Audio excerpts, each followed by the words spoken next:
Today on the Region Free Gamers podcast, 2020 may have sucked, but at least the games didn't.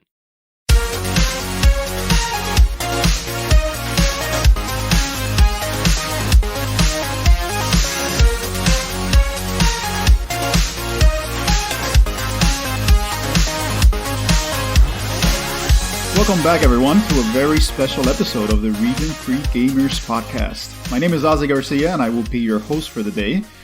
Here we have survived 2020, barely, and we are now safely in 2021. And we have the beauty of hindsight to help us out. So we're going to be looking back at the games we enjoyed in 2020. And here to do that with me are my lovely friends and co-hosts. Out there, freezing his ass off with a leak now. It's Paul Ramallo. I can't wait to talk about it. It's wildly fascinating, especially for a gaming podcast. You can't have a podcast without a leak. Or a government. That works on so many levels. Talking about leak, I'll talk about that later. Out in New England, sipping a glass of whiskey and with a Patriots hat for some reason, is Arnaldo Perez. Selling my 2020 bullshit. We're going all the way next year, baby. And out in, I don't know where, because he seems to be all over the place nowadays, is Anthony Arriaga. BX, for now. Yes. For now? For now? For now. Weren't you going to go to Georgia or something? I mean, this is happening, right? We just came back this morning. We got home at like 1 a.m. Jojo. How many masks did you see? Did you see many masks out there? Or was it... there was I had some issues, man. I had some serious you had some issues? Let's talk about it. Let's talk about it. But before we talk about it, we also want to mention that this is an extra special episode because it marks 3 years since we started this project. So technically, there's an anniversary episode. So happy birthday, RFG. We made it to 3 years. Streamers. And now we're on Twitch, and now we have a Patreon. Now we've hit it big. No sponsorships yet. Who knows why, but... It's because we haven't asked. That's literally the only reason. We just haven't been diligent enough to pimp ourselves out yet. But before we get any further, I briefly touched upon it, but I want to thank all of our Patreons for supporting us. A lot of you are now on the Twitch stream, and because we started this a little bit late, you guys have been hearing us shoot the shit a little bit. If you guys want to join us, you can just donate $1 a month, and you can join our Discord chat where we're going to be talking about what games we have picked up and just generally shooting the breeze, really. But you don't have to pay anything in order to support RFG. So instead, you can subscribe to us at the iTunes podcast or any other platform of choice. And more importantly, we would really appreciate it if you left us a review because that really helps our show grow. So lastly, if there are any others out there in your life that you think would enjoy this podcast, please make sure to let them know. So with that out of the way, let's get into it. And before we get into it, Anthony, I want to hear your story about what happened to you in Georgia. Oh man, so it's just I don't know how like Hannah's family handles it down there. It's people just everything you hear about Georgia on the news is true. Like there's just a lot of people walking around down there just not caring, not wearing masks, not doing any of that stuff. And one particular incident though, we were actually coming back from checking out some wedding venues down there. And we're walking back and we're crossing the street. And mind you, there's about 10 of us, just walking and we all have masks on. And some guy at the red light, he reaches out the window and says, "Why don't you get your fucking mask and keep crossing the street?" Right? And I said, that was me. It kind of looked like you, Arnie. I'm not going to lie. There was. It all lines up now. Oh man! So that's why he was late to join today, man. Exactly. I had to catch my flight this morning, and I lost my shit. I was like, "Yo, why don't you go fuck yourself and give yourself AIDS, motherfucker?" and then I just had to kind of just center back, and I just realized, "Yo, this is a thing down here. Like, this is what people do." So were Hannah's parents there with you? No, they weren't there. That would have been lovely. They weren't there. I just really lost it because I was like, and I had heard like her sister, I believe, was telling us a story about like a comment made to her in a supermarket when she's wearing her mask, and there's just all these things, and I I mean, I just had I saw people not wearing masks. That was the one time somebody actually yelled about it. And I can't imagine being down there thinking a different way than the general population. And, you know, just in terms of just trying to be safe and having to deal with that. It's, I don't know, man. I was just like, this makes you appreciate living in New York in a way, because you don't have to. You're kind of in the majority. Yeah, you know? Yeah. No, listen, man. I mean, when I was driving from New York to Florida, I think I mentioned this story to you guys in the thread. I stopped off in Georgia, and I got off at a gas station, and full of trucks, of course, trucks everywhere. They had their whole Trump, you know, kind of deck laid out with all the, you know, Trump gods and guns, you know, type thing. And I I saw that, and I told my fiance, hey, you know, we probably shouldn't wear a mask here. We're probably safer. Safer not wearing a mask here, because we have a New York license plate, and we don't look like we belong here. And I think the mask may just tip it over the edge. So why don't we just go in and out and get the fuck out of here? Yeah. And I think that's exactly what our approach was. So yeah, I totally feel you, man. Yeah, that's and they gotta live there. You know what I mean? Like, yeah.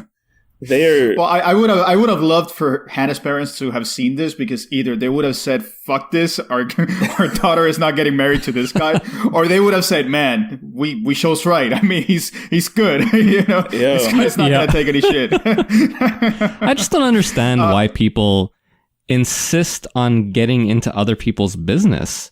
You know what I mean? Like, forget your beliefs, right? Forget about the whole, like, well, I'm not wearing a mask because of reason X or reason Y. Okay, like, whatever.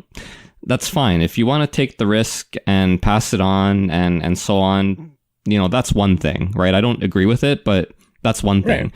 But this need to get into other people's business, what on earth is that? Why it's not just amazing. Like, yeah. Well, you know, we know where it came from. You know, they feel emboldened now to just say whatever they want to say. Yes. But but regardless of it, in a general time, in a normal world, like, why? What do you care? How is this affecting you? Right? Yeah. You gotta think it's almost like that middle school bully bullshit. You know, it's like, oh, look, he's wearing a cast, you know, or something like that. It's just making fun of the other guy, and, you know, because he has something, you know, that he needs to wear or something like that. It's really childish, honestly. Yeah. There's definitely an element of that. Yeah. So in any event, Paul, I don't know if you want to talk about the leak now or later. Well, I don't know if there's going to be another opportunity, because you keep looking. If you're watching, you know, on the video stream, Paul just keeps looking to his right, and it's a little bit distracting, honestly. But I'm sorry. He's just making sure. He's just making sure that the leak doesn't interrupt the recording. Yeah, exactly right. If water starts actually falling in the bucket, then we're going to have issues. No, it's only amusing because, as we know, 2020, not the greatest year. You know, I might... Not a vintage. It's not going to be a vintage year. No, we're not going to be toasting it in 10 years' time. But it's only amusing because this happened on New Year's Eve. So it's like, my house is like, oh shit, I forgot to get on this 2020 stuff, right? So I get home from work on New Year's Eve, and I'm playing a computer game. I'm playing Oxygen Not Included on Steam, right? Sitting where I am right now. And my wife gets home from walking the dog, and she, you know, comes over to my right, and she's like, yo, what's up? You know, in different words, right? Just how your wife greets you on a daily basis. Yeah. What's up? And I look at her and I'm like, yo, chillin'. And then I look Jamal up. Ginsburg. Classic Canadian banter right here. And then I look up at the ceiling and I see like peeling drywall. Like, there's just like bubbling drywall is the word that I'm looking for. Or sheetrock if you're American, because you guys say sheetrock, which, by the way, what on earth is that term even mean?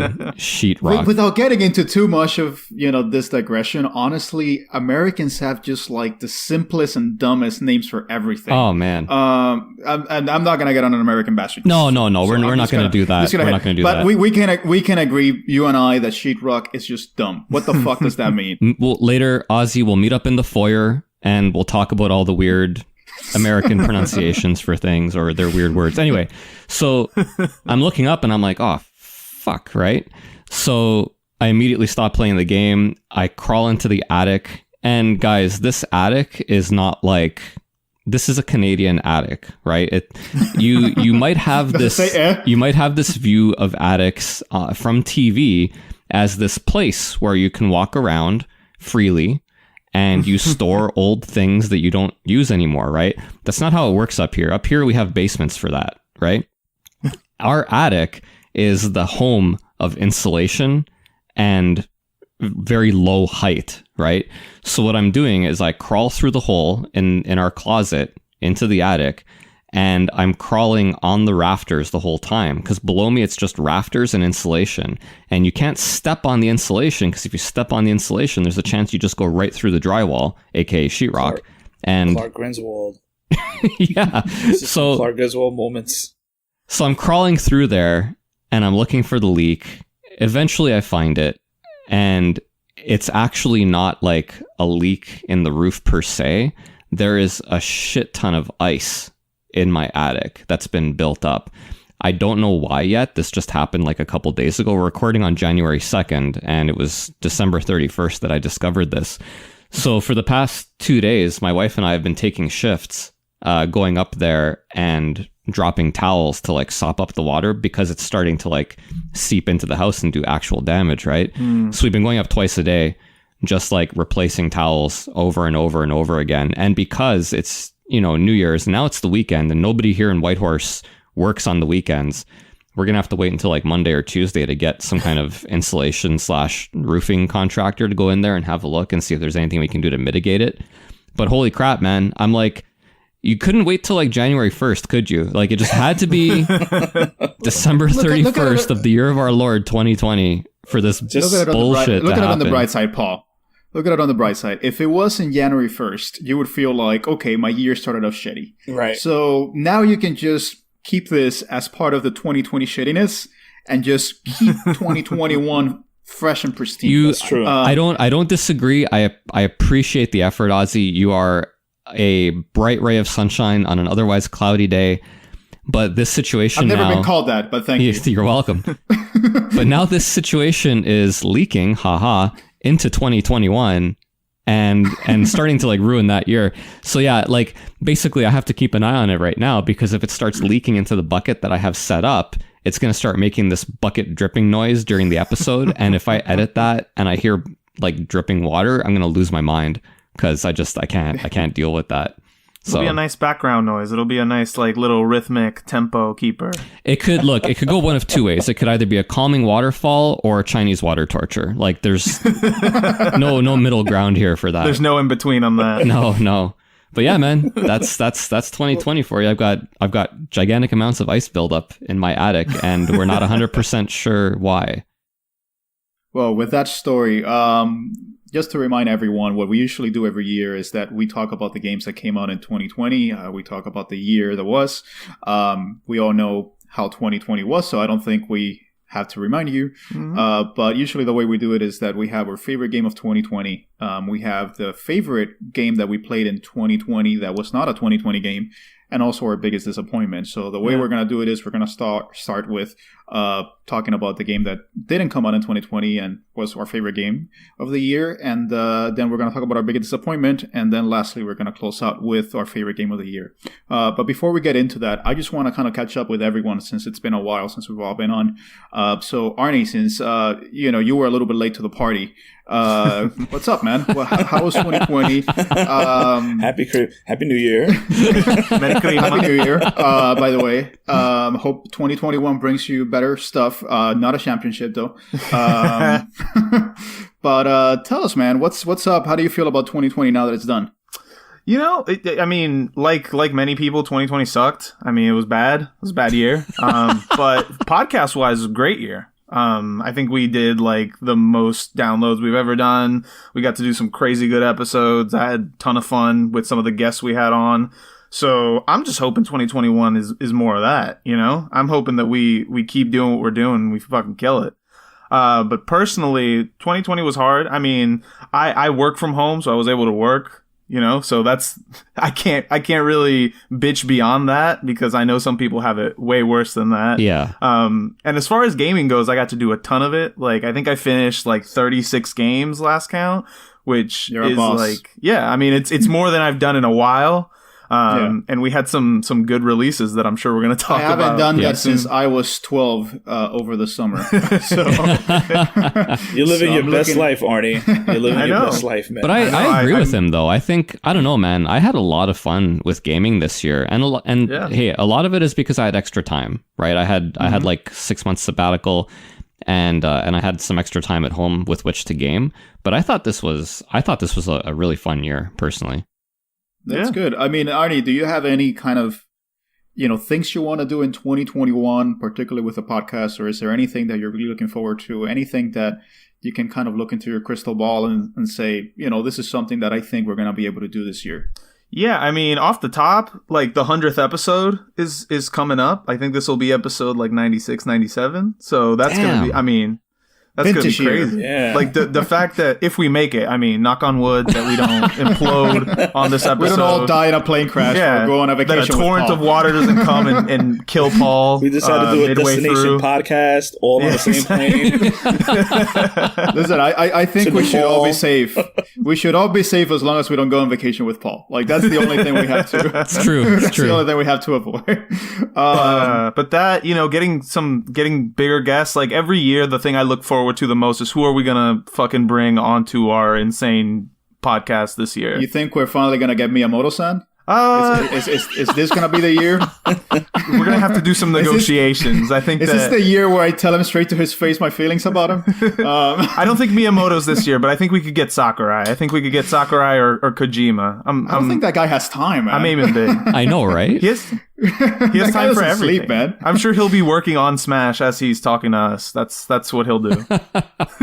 What about you, Paul? How do you feel? I mean, we heard that you've enjoyed your gaming in 2020, but anything else that you want to just kind of comment on 2020 in particular? No. I mean, nothing negative, of course. Nothing negative. Of course. You know what? Actually, it wasn't all negative. Like, look, it was not a great year, but at the same time, like, Christy and I had a great 6-month trip. We eventually had to abort it, because of COVID. But at the same time, the 6 weeks that we had away were awesome. It was the best trip I ever had. So I'm very thankful for that. We were in a really weird place where we had this time off planned where we were going to travel, and finally, we'd been planning it for years and really kind of diligently saving up our money and so on. And then COVID happens, and it's like, well, now what? But at the same time, we were also spared the stress of having to go to work during COVID, right? We just kind of like hung out at home, did some hiking, did some outdoor stuff, and it wasn't that bad. We were pretty well insulated from the real kind of meat of it, and our respective jobs were pretty safe. So, it like, I want to complain because I wasn't able to go see my family and I wasn't able to do a lot of things. But can I really complain? Only relative to other years. Like, our lives are still pretty blessed, so it's hard to whine too much about it.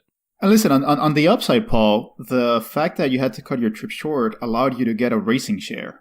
So I think that's a win-win on my book. Yep, I got back and I had extra money that I saved from the trip to spend.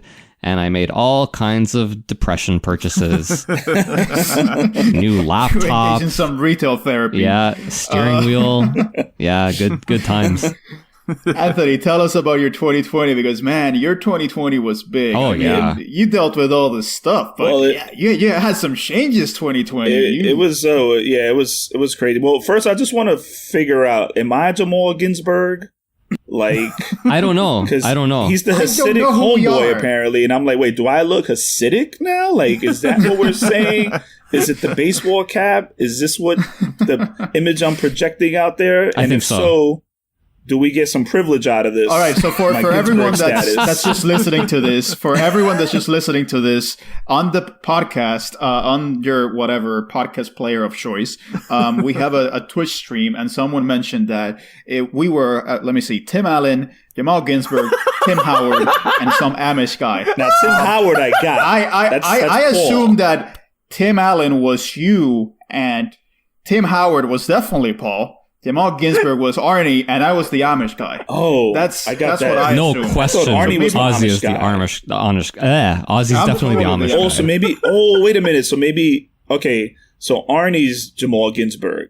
No, you are. No, I am. No question. There's no way. Okay, fine. So you're Tim Allen. If I know anything, it's Jamal Ginsburg. It's shalom, motherfuckers. I don't know who the hell any of these people are except for Tim Howard. So you know who Tim Allen is. I've seen an Amish here and there. Anyway, okay, so back to all right. So back to 2020 and of individuals. 2020 was crazy because so then we had like when everything got locked down. I thought this year I was going to be gaming a whole lot, right? Because I'm going to be home all the time, this and that. I didn't calculate the fact that so was everyone else.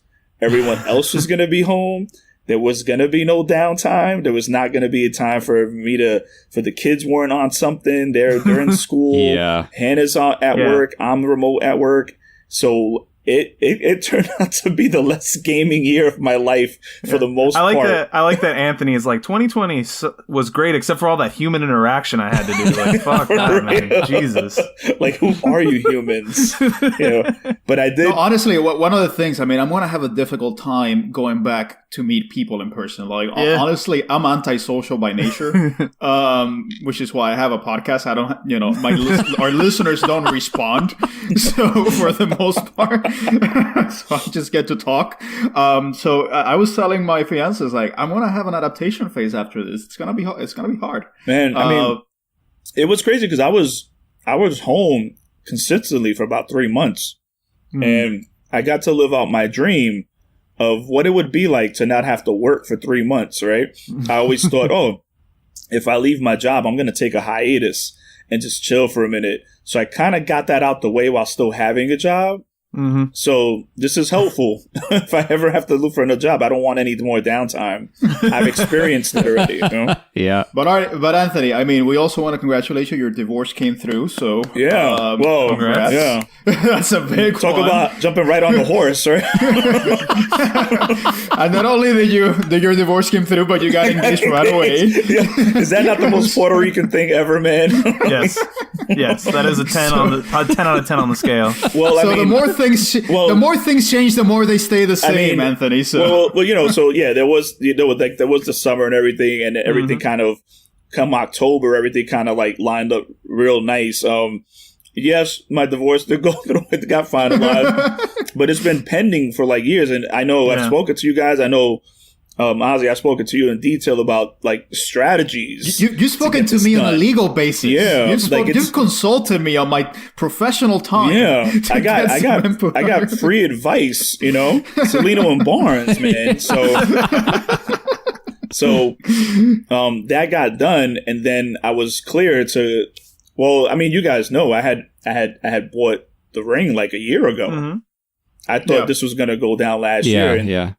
And evil takes over in the world, and it just got held back a little bit. I know you're just talking about your ex-wife. I don't know what you're talking about. I can neither confirm nor deny these allegations at this time.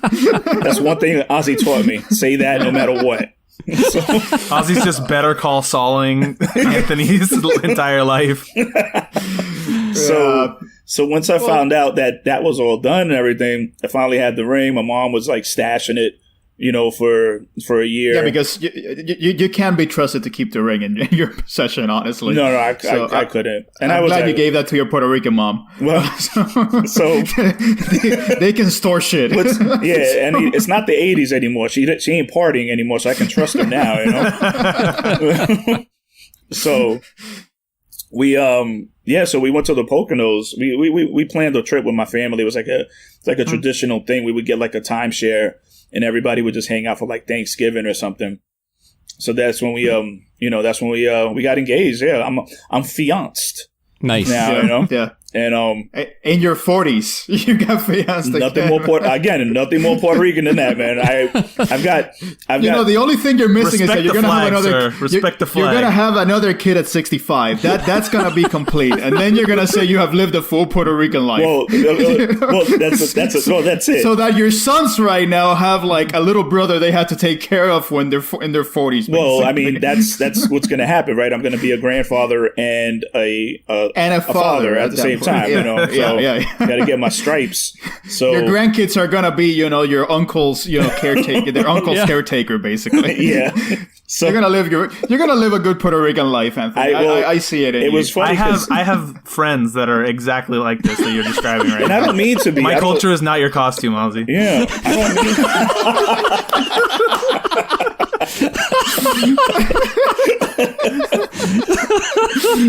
That's got to be the first good drop of the year. That's it. That's it. That was a good one. But congratulations, Zach. Yeah, man. That was good to hear. I honestly, genuinely was happy for you because I could see how stressed it was. Yeah, it was. It was rough. I remember we sat in a Brooklyn diner for breakfast, and having breakfast after an RFU recording, and he was just like, "Man, this thing has just got me bad." Like I can't get this done, and I'm like, you know what, man? I mean, it's gonna happen. I gave you some names, didn't use them. One of them was Jamal Ginsburg, I think. One of them was Jamal Ginsburg. It's like, call my boy Jamal. He works up in the Briax. Yeah, man. But, Ginsburg, Allen Howard, LLC. No, but I'm genuinely happy for you. We don't have Jeff with us. I guess that's the kind of missing link here. Yeah, he's in Italy, unfortunately. He's having a great time, though. He's having a great time of his life. He loves his in-laws. He loves his in-laws. He's getting a lot of spaghetti, ravioli, things that we just treasure here as well. So this will be the episode he finally gets them to listen to the podcast. Yeah, I know, right? Good thing. No, that's the good thing we're complimenting.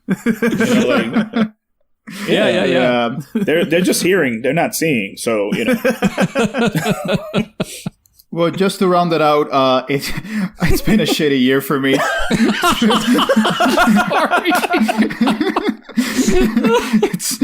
It's just been a really shitty year for me, guys. So I don't have to go into the details, but it's needless to say, it's been shitty. Yeah. Probably about as shitty as you can get in 2020 without losing your job. Probably. But so in order to counteract that shittiness, I went on a binge. I just went on a fucking spree. As all of you know, I accumulated the most games I've accumulated in any year, and played probably like 4 of them. I mean, it got out of hand. It really, I got carried away. Last time I mentioned the amount of games I had on this podcast was about 2 months ago. It was 1776. I remember because it was a very patriotic year. Yes, that's right. I'm right now in 1997. Oh my which is, God, again, dude! A very good year. Vintage year. It was a vintage year, man. Final Fantasy VII. So, as you know, I've had to buy some more shelves because, of course, I'm gonna send in an application for you for My Strange Addiction. I think you're there. I think so. I think that's a great idea. I think I'm getting there. So we do need a sponsor. So. And I gotta say, like some of the pictures that he's sending us of the pickups, I don't even have the heart. I don't even have the heart to like comment on the picture and be like, Ozzy, there's 20 games in this stack and only one of them is actually good. What are you doing? That's one of the things that I do. I mean, if you guys know me, I don't always go for the Holy Grail games. Yeah. I go for the sheeple games to see if I can find a diamond in the rough. More often than not, I strike out. But sometimes I wander into, I don't know, Quantum Redshift, which, no one remembers. But hey, it's better than F-Zero. Who would have thunk it? I don't believe that for me. Here we go. All right, cut his mic. Mute. Cut his mic, yeah. Yeah, I accumulate a lot of shitty games. That's kind of my thing. So that's a reason. That's actually kind of the secret to how many games I'm accumulating, because a lot of them come in a lot. I spent $20 and all of a sudden I had 2 or more games. So mostly I'm accumulating plastic. That's really. Listen, 25 years from now, when one of those shit ass games becomes like an $8,000 like rare gem on the PS3 or whatever, I'm playing the long game. You'll have the last laugh, Ozzy. You'll have the last laugh. Or listen, I'm going to make my kids go through all of them. I'm going to be like, okay, you got to get through this generation first and tell me which one's good or bad. I fear for my kids because I'm going to turn them into a fucking experiment. Yeah, Ozzy's setting up a production line. Yeah, for sure. I see Ozzy's future differently. I see a giant stack of crappy games falling on him, and then he gets stuck. And in order to preserve his sanity, he has to bounce a basketball up and down as many times as he can. And then eventually I don't know where this is going. Let it go though. I want to know where this ends. Yeah. Oh, it's easy. He eventually grabs a vacuum and then pulls the retractable cord to extricate himself from the pile of video games. He wraps the cord around something else like a lasso and then hits the cord retract button and it rescues him from the pile of games. So wow. If only this was an exaggeration. If only this was an exaggeration. If only this thing hadn't been ever spoken about before. Yeah. Stop! I've fallen and I can't get up. That's from Chris down in the chat. But no, one of the things that I've realized is I put some of my games up in my office, and so now whenever I'm on a call, I'm talking to a client or something like that, I'm like, man, I do want to play Blinks the Time Sweeper. Or something along those lines. Sir, I need some legal advice. I'm gonna be indicted for murder. Yeah, but Blinks? I don't know, man. They have my blood. You mean Blood Rain 2 on the Xbox?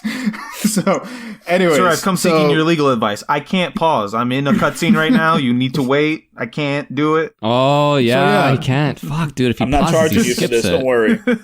So yeah, 2020 sucked, but I bought a house just so I could store my video games. So there you go. there you go. Silver linings and all that. And so with that silver lining, we're gonna take a quick break and come back and actually talk about video games. So we'll be back shortly, everyone.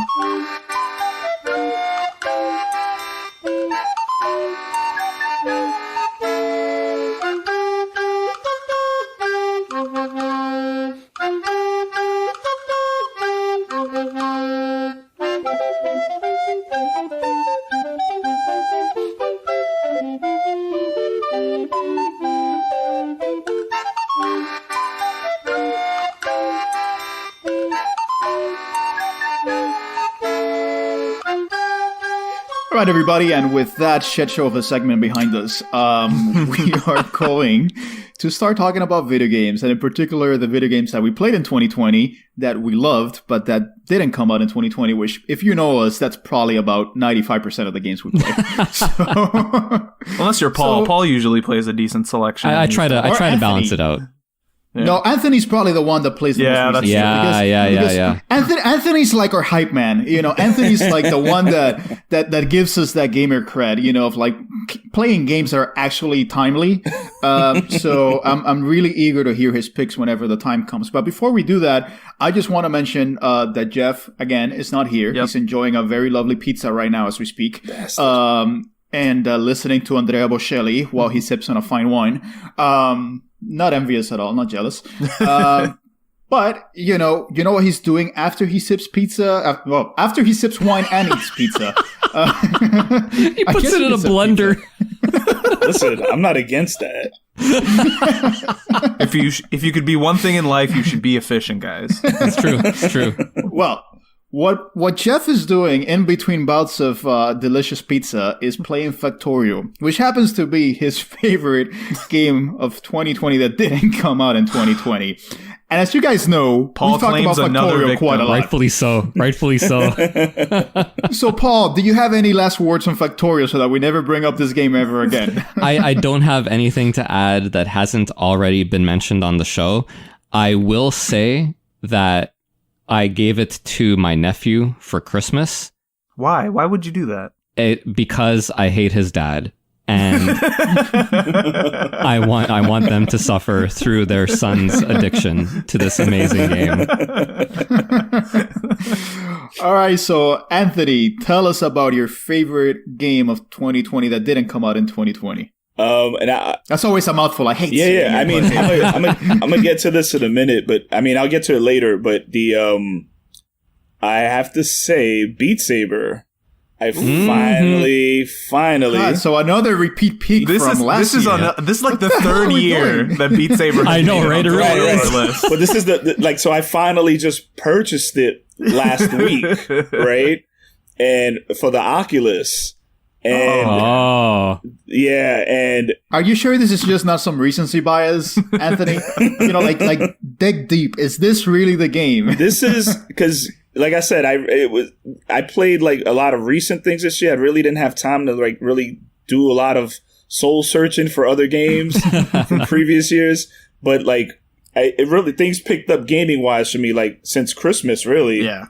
So, and we went to go see Hannah's family. And I mean, there's not that many games that bring so much joy to an entire family like Beat Saber did. Yeah. Hannah's dad I think he might buy an Oculus just because of Beat Saber. He was getting down, like he was getting into it. Like, and that game, I mean, I'm so late to it because I always hesitated buying it for the PSVR. Just because it never had a good sale on it, I just didn't want to pay for it. It's never on sale. Yeah. And then Oculus time came, had a few drinks, was like, hey, let me get this Beat Saber. I've been dying to play this thing. And boom, like instant, like just a classic, man. It was so good. Yeah. Especially, and I have to say with the Oculus, you're not tied in with anything.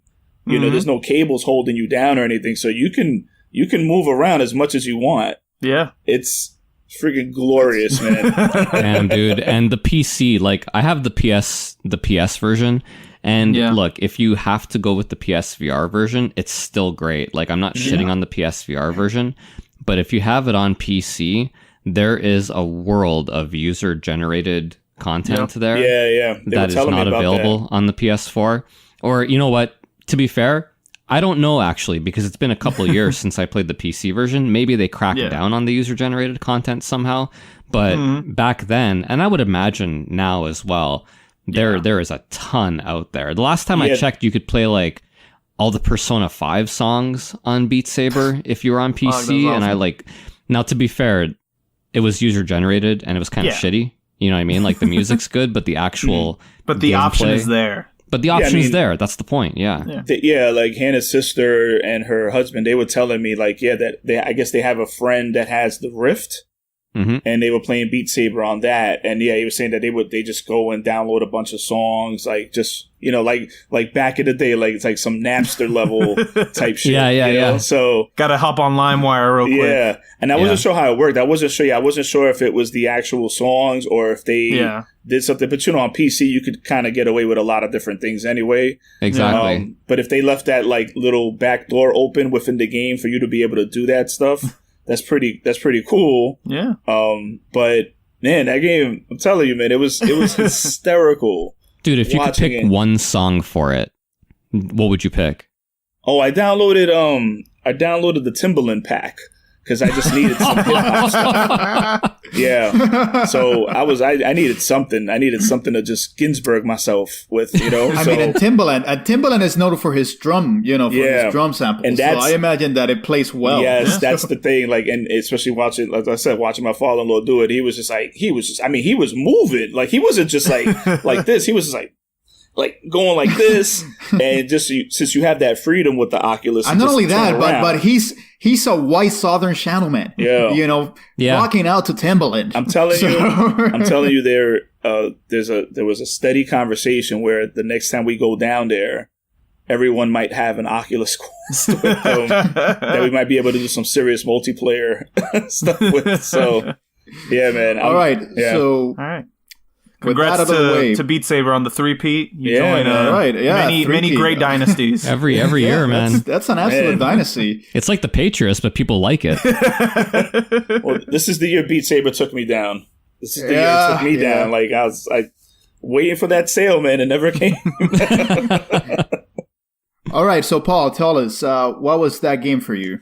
Look, I have a few that really kind of impressed me and I really enjoyed. It's not even that they were impressive. I just really enjoyed them.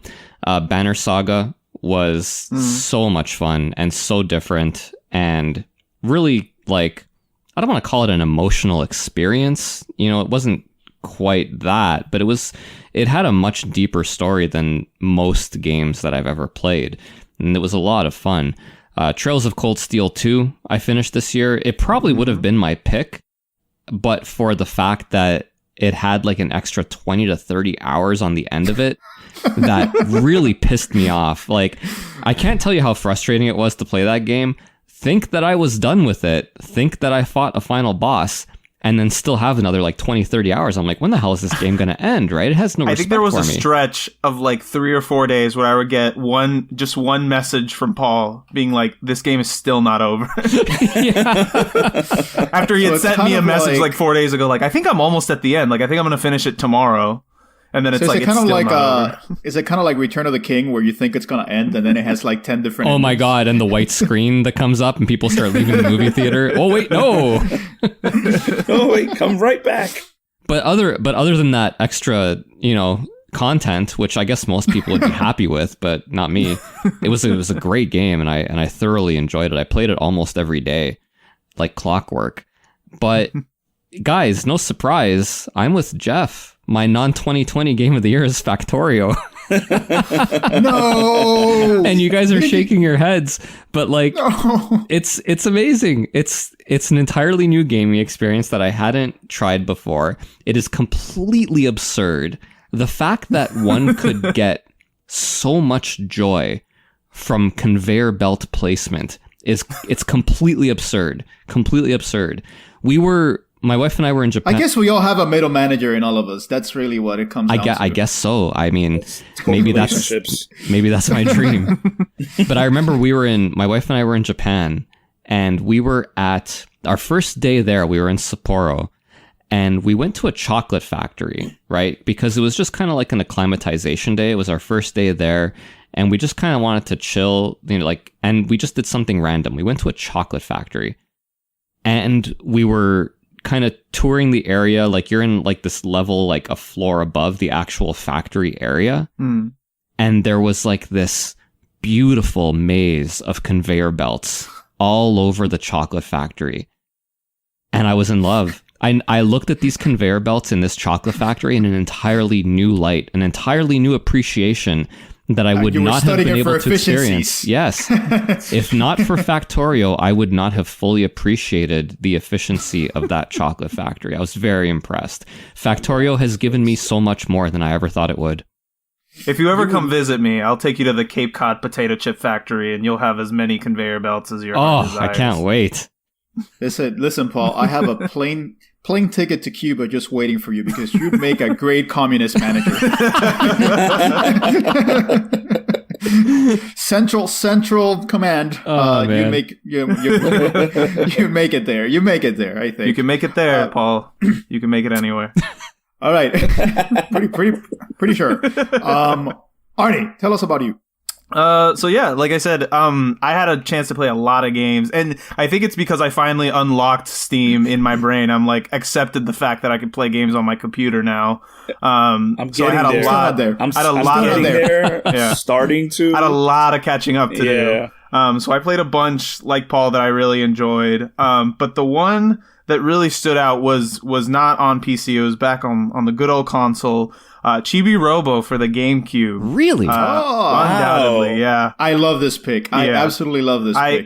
It's not the best game I played. It's not the most fun game I played, but it was definitely the most interesting and the most engaging. Like, I could definitely say that out of every game I played in 2020, Chibi Robo is something that I had never played before. It was completely different, completely new, and it definitely succeeded in what it set out to do, which is just give me a nice, like, platforming adventure full of just insanity.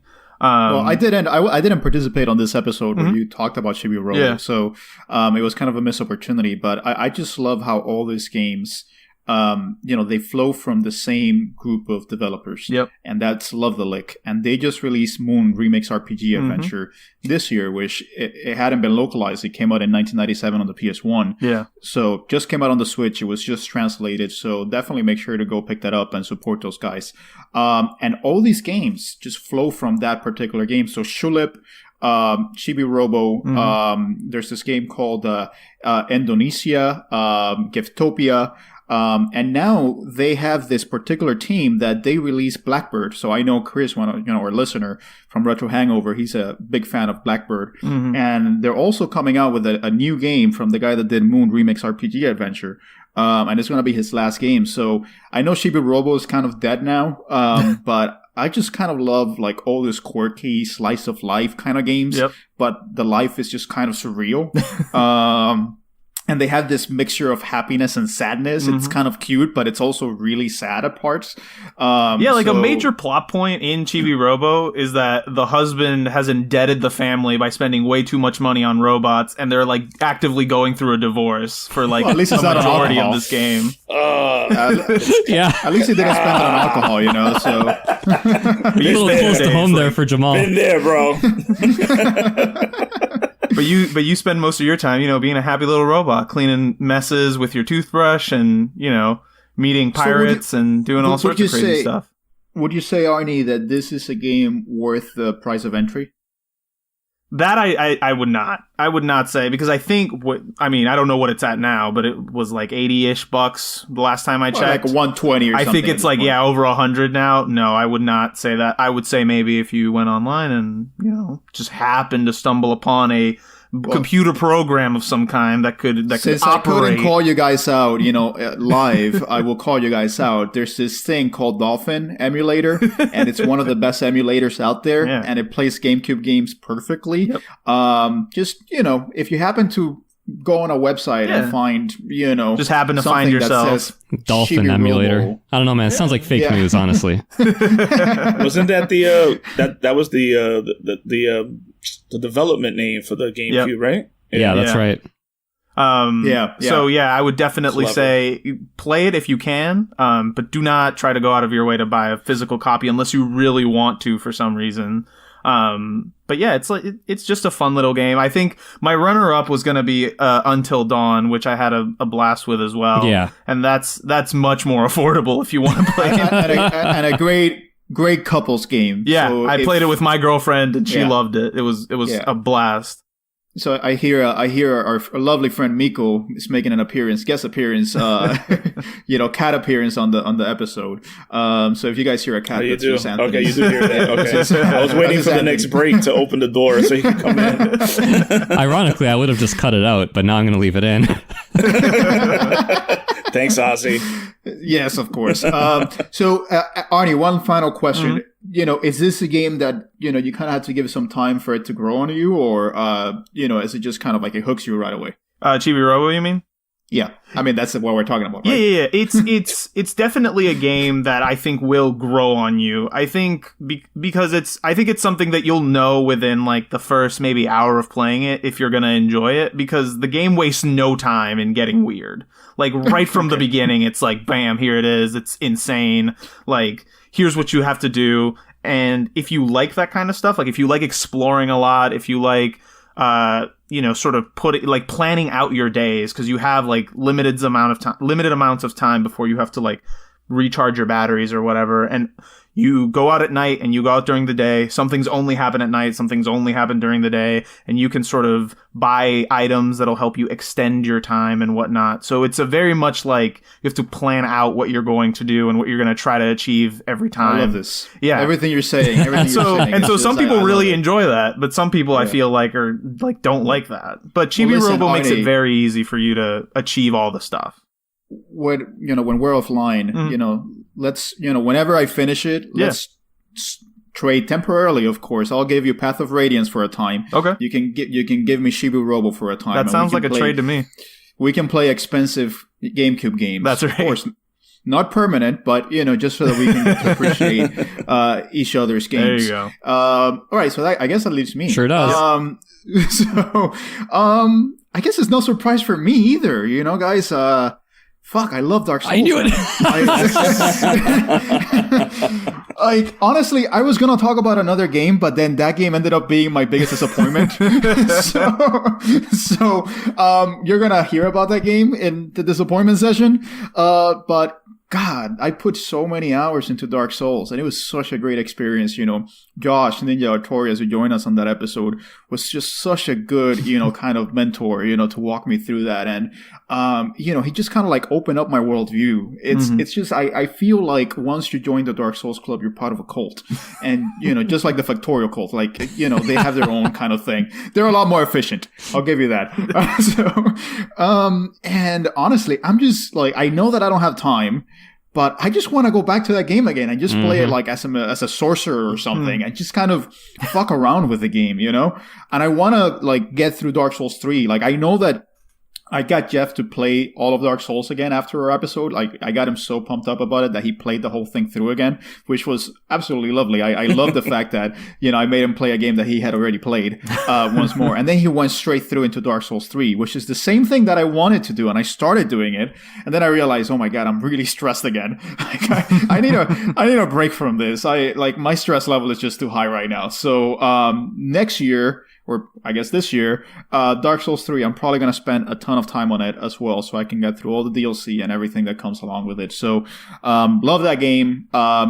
Probably, I mean, I could talk about any other game, but the reality is that that's probably my top 10 games of all time. Yeah. So, why not mention it, But in terms of like smaller games that I really enjoyed, Blaster Master Zero. That was a really good surprise. I really enjoyed it. I love what Inti Creates is doing. They're just pumping out some really good games like Curse of the Moon or Bloodstain, whatever their subtitle is. They're just doing really good stuff.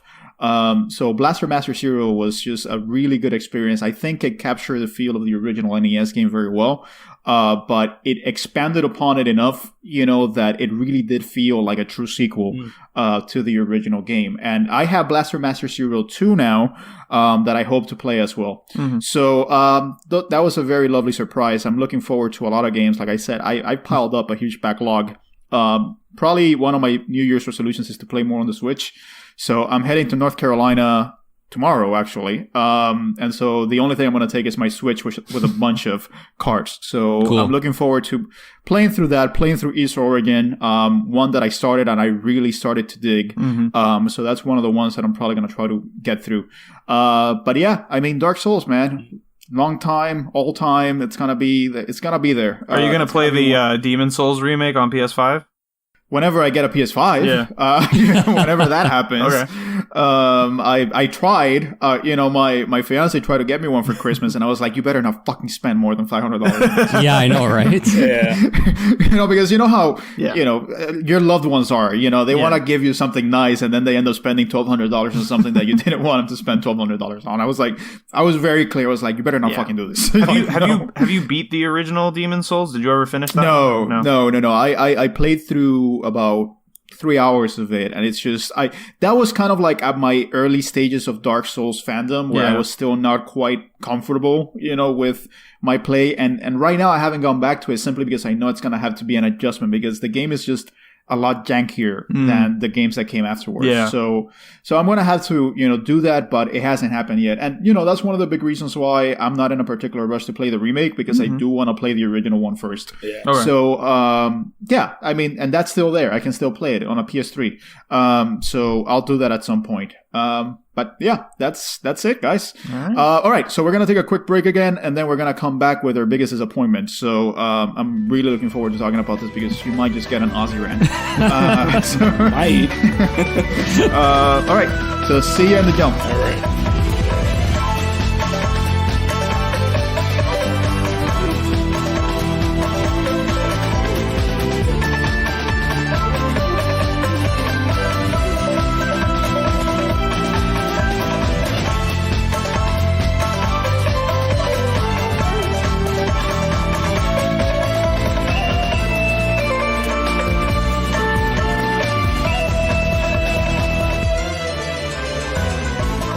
All right, everybody, and we're back, and now we're gonna get nasty, or maybe not. Who knows?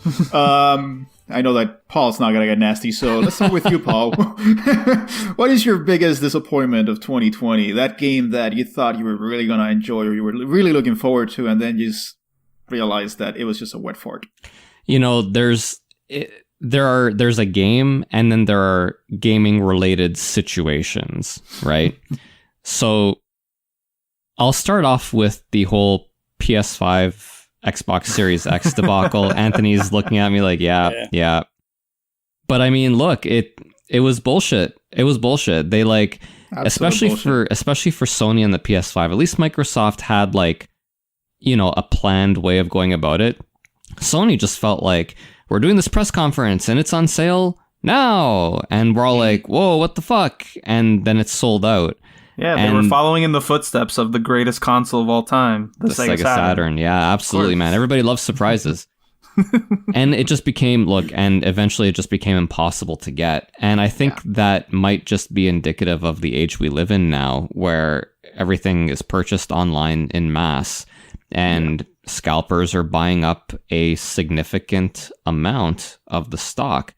So it's not even that I'm disappointed that I didn't have a PS5. Like, I don't mind waiting. I didn't get a PS4 until like 2 years in, but it's just disappointing because I did eventually talk myself into getting one, and then I wasn't able to do it, and it was for reasons that were out of my control, right? It was just an unpleasant shopping experience. We'll put it that way. And not only that, I mean, the fact that they didn't even try to do anything to protect against scalping. I mean, it's almost like they gave no shit. It's like, look, you know, inventory is getting sold out. That's all we care about. Exactly. There's a level of arrogance in Sony now that I feared would come back, and it just pisses me the fuck off. Yeah. So if you want to talk about a big disappointment, it's just Sony. Sony has just been disappointing over and over again. Not in their games. Their games are perfectly fine. I mean, that's the thing that Sony can do no wrong in. Their developer studios are fucking fantastic.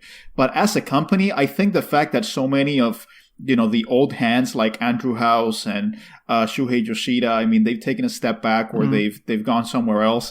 You know, now you have all these corporate people that are just like, okay, we're doing good. You know, our investors are, you know, very happy. So let's just keep doing what we're doing, guys. It's just fucking disappointing. So that's why I'm migrating towards Microsoft a little bit more now. Yeah. And I mean, look, the Microsoft situation wasn't that much better. Like, if you wanted to buy an Xbox Series X, good fucking luck, right? Yeah.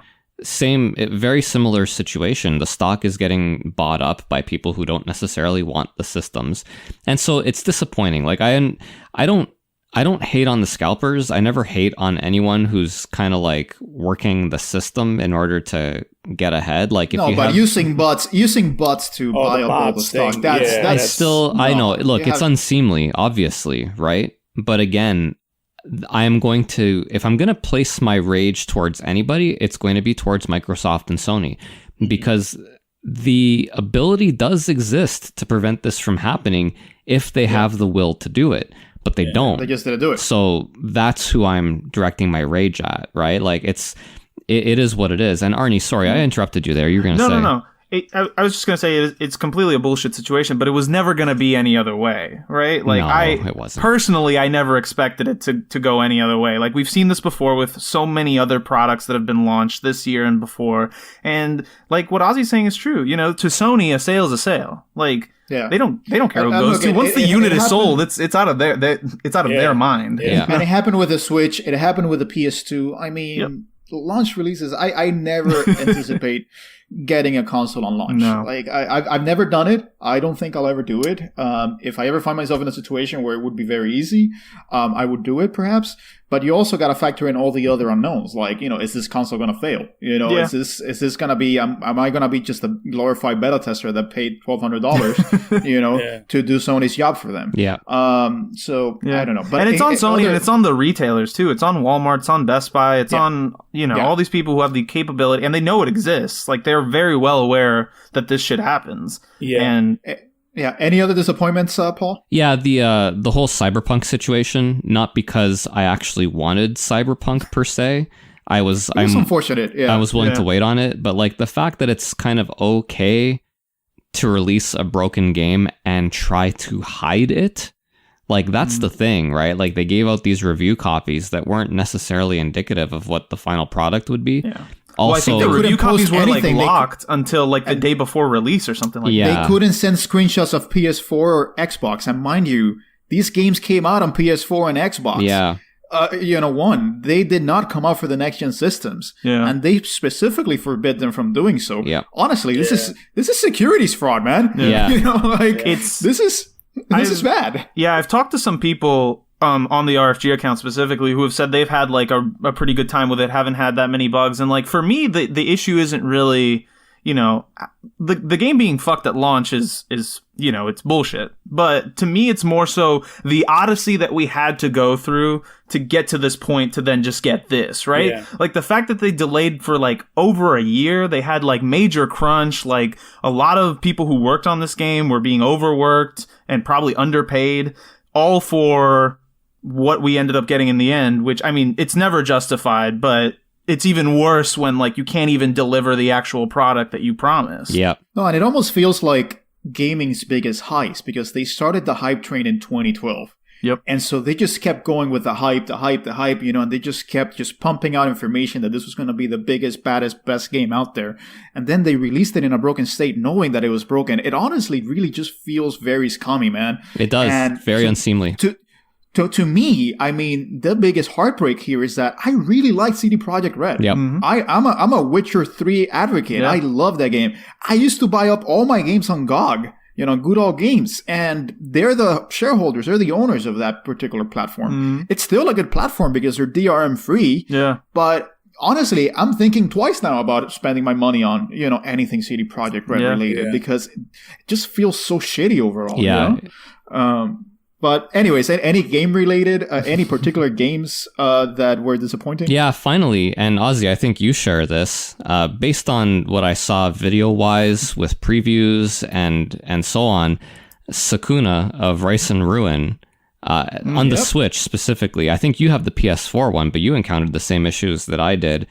It's very disappointing. I think I played it. I played like a little over 10 hours, which is probably, just because I was like, I really wanted it to be good. It, like, on paper, it was You kept expecting something to change. Yeah, like it was this combination Metroidvania plus farming simulator and like the leveling up But it didn't system. do any of those well. But that's the thing. Yeah, it just kind of didn't do either of those things very well. And it just kind of felt rough. It was a good. You could definitely concept, tell it was made by two people. Yeah. You could definitely tell it was made by two people. And and this was gonna be my biggest disappointment until the game I want to talk about just swooped in at the last minute and snatched defeat from the jaws of victory, because it was gonna be my favorite game. Yeah. So that's what it was. Proceed. That's what it was for me. I'm not gonna belabor the point. I can't really give it a good review. It had, I don't know, dude, the problem with it is that I can't even really put my finger on exactly what is wrong with it, because like the control scheme, the fact that it has like this bionic commando arm for the side scrolling parts. No, but seriously though, like that is a gameplay element in there and it works really well. It must be the level design, Ozzy? Because the level design... Yeah, I'll tell you what's wrong with it. It's the level design. Yeah. That's one thing. It's very boring. It's very just...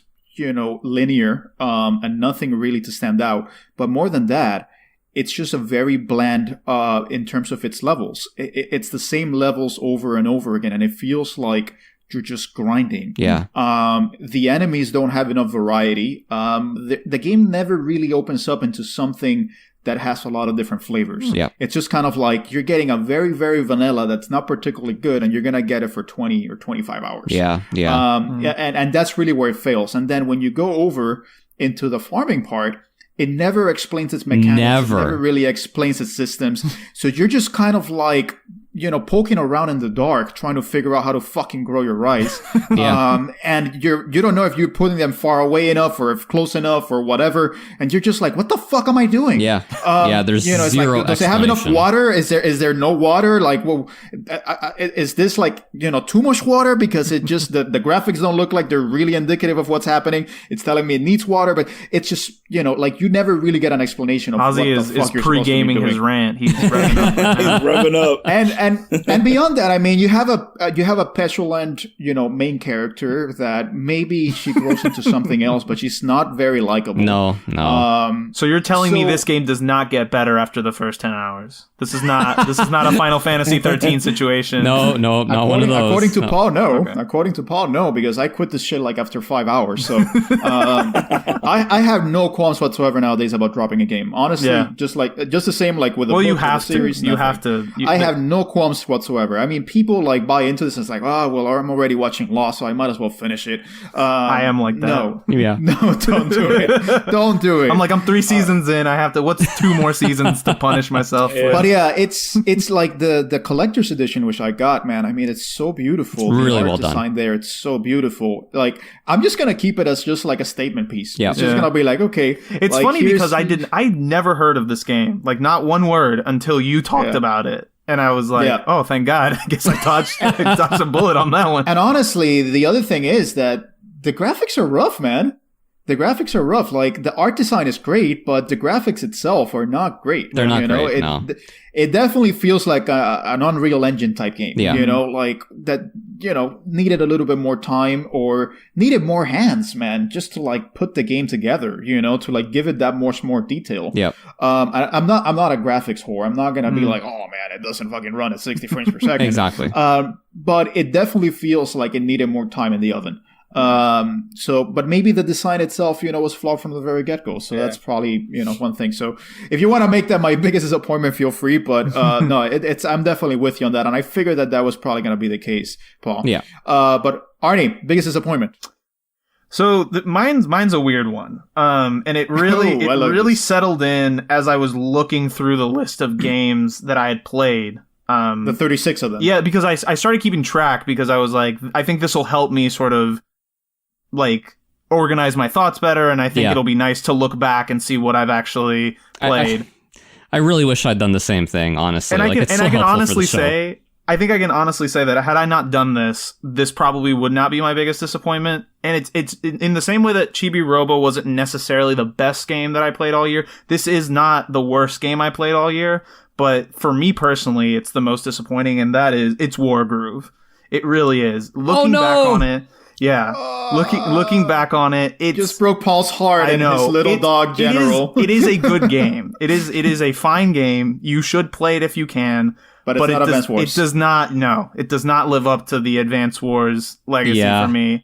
There are just too many little things that they changed. Obviously, because they have to. They can't just make Advance Wars for me, even though I'm sure they would have loved to. That just. Even when I think back on playing it again, I'm just like, I always talk myself out of it. Ever since I finished it, I've never even looked at it twice.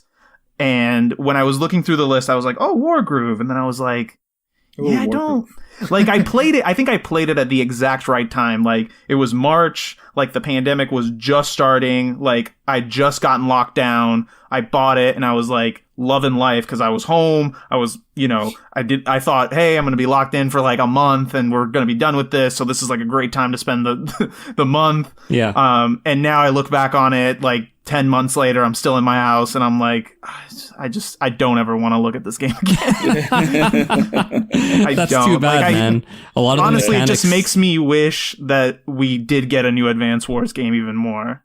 I also wish that we get a new Advance Wars game, but I do like the gameplay changes they made with Wargroove. Yeah. I thought it solved some of Advance Wars' problems, we'll say. How dare you?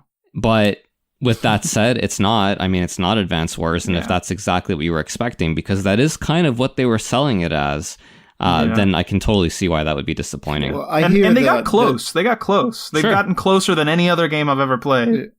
I hear the biggest criticism of it is that its mode of scaling up difficulty is just throwing up more and more units at you. Pretty much. And it just feels kind of lazy in that sense. Yeah. So I think it's a matter of balancing that I have some issues with. Yeah. Some of the later stages are interminable. And like Advance Wars also had this issue, I think, in like the late game where like these maps will take you hours, like at least an hour and a half to finish. And if you fuck up at any point, like you're done. I think if I remember correctly, Wargroove is a lot better about this because I think they do let you undo moves. Whereas Advance Wars is just like tough shit, like die. Yeah. And Wargroove would let you save at any point, which is also There's the something other I element really that liked. I don't know why, but anyone that tries to do an Advance Wars copy ends up being a shitty developer for some reason. So Poor Chucklefish. This game was made by Chucklefish, who was embroiled in a pretty big scandal this year, because they were using assets, uncredited, for, they were basically just, stealing work essentially, without credit. And, it just seems to be the Advance Wars curse, I mean, don't imitate Advance Wars or you're gonna end up, in a really shitty situation. That's right, because the other one was Tiny Metal, and they had their own. That was Tiny Metal, yeah. Issue. They used a bunch of like Kickstarter money, right. and blew it on Tiny Metal instead. Yeah, man. So that's unfortunate to hear. I'm really sad because I really wanted you to have some sort of, catharsis in playing Wargroove. But I don't know. Maybe you can put Advance Wars in the same category as you have Bully. Games that you love and you may never really replicate again. Yeah, I have to go back to them every once in a while. You're just gonna have to play Hogwarts Legacy to try to scratch that Bully. That's the holy trinity for me is now it's Advance Wars, it's Bully, and it's Knights of the Old Republic. Those are 3 games that I love that I don't think will ever. You're gonna get a Knights of the Old Republic, and it's gonna suck, and it's not gonna be the same thing that you expected. If I was you, Arnie, I would not want another Knights of the Republic because all you're gonna have is just tainted memories. So Bully and Advance Wars, just keep it that way. Anthony, tell us, man, what's up? What's the game that made your heart break? Paul took like my thoughts exactly in that regard. Like it was more like a general thing. To piggyback a little bit on it, I think I was definitely disappointed with the way the console was released, but more so like, and we've talked about this before, but just like what was their release day. It just seemed very disappointing from previous. It wasn't as exciting as it could have been. It was more people just excited just to be able to get their hands on a PS5 rather than having a game to come home and play on the PS5. Yeah. So that was a little disappointing to me. And the same thoughts that Paul had. I had CD with Cyberpunk as well. Yeah. Again, did you have Cyberpunk? I guess that's a question. Did you get it? So what I did was I bought it on. Well, let me get to that because it was crazy because I was hearing about all the bugs and everything on the game and that it was terrible. And the problem is that we've seen this coming, right? We've seen this coming for years where a company's just going to release a game and try to patch it day one. And I shouldn't feel bad, but I do because the CD Projekt Red reputation. Like, it sucks that it was them that took. It really does. The first company that took the hit on this. And I hope it's a one-time thing. And I know they're doing really good things to refund everybody. So, but at the same time, I wouldn't go that far. No, I'm saying at the same time, though, it's like you kind of made that bed. So, damn, that's disappointing. In general.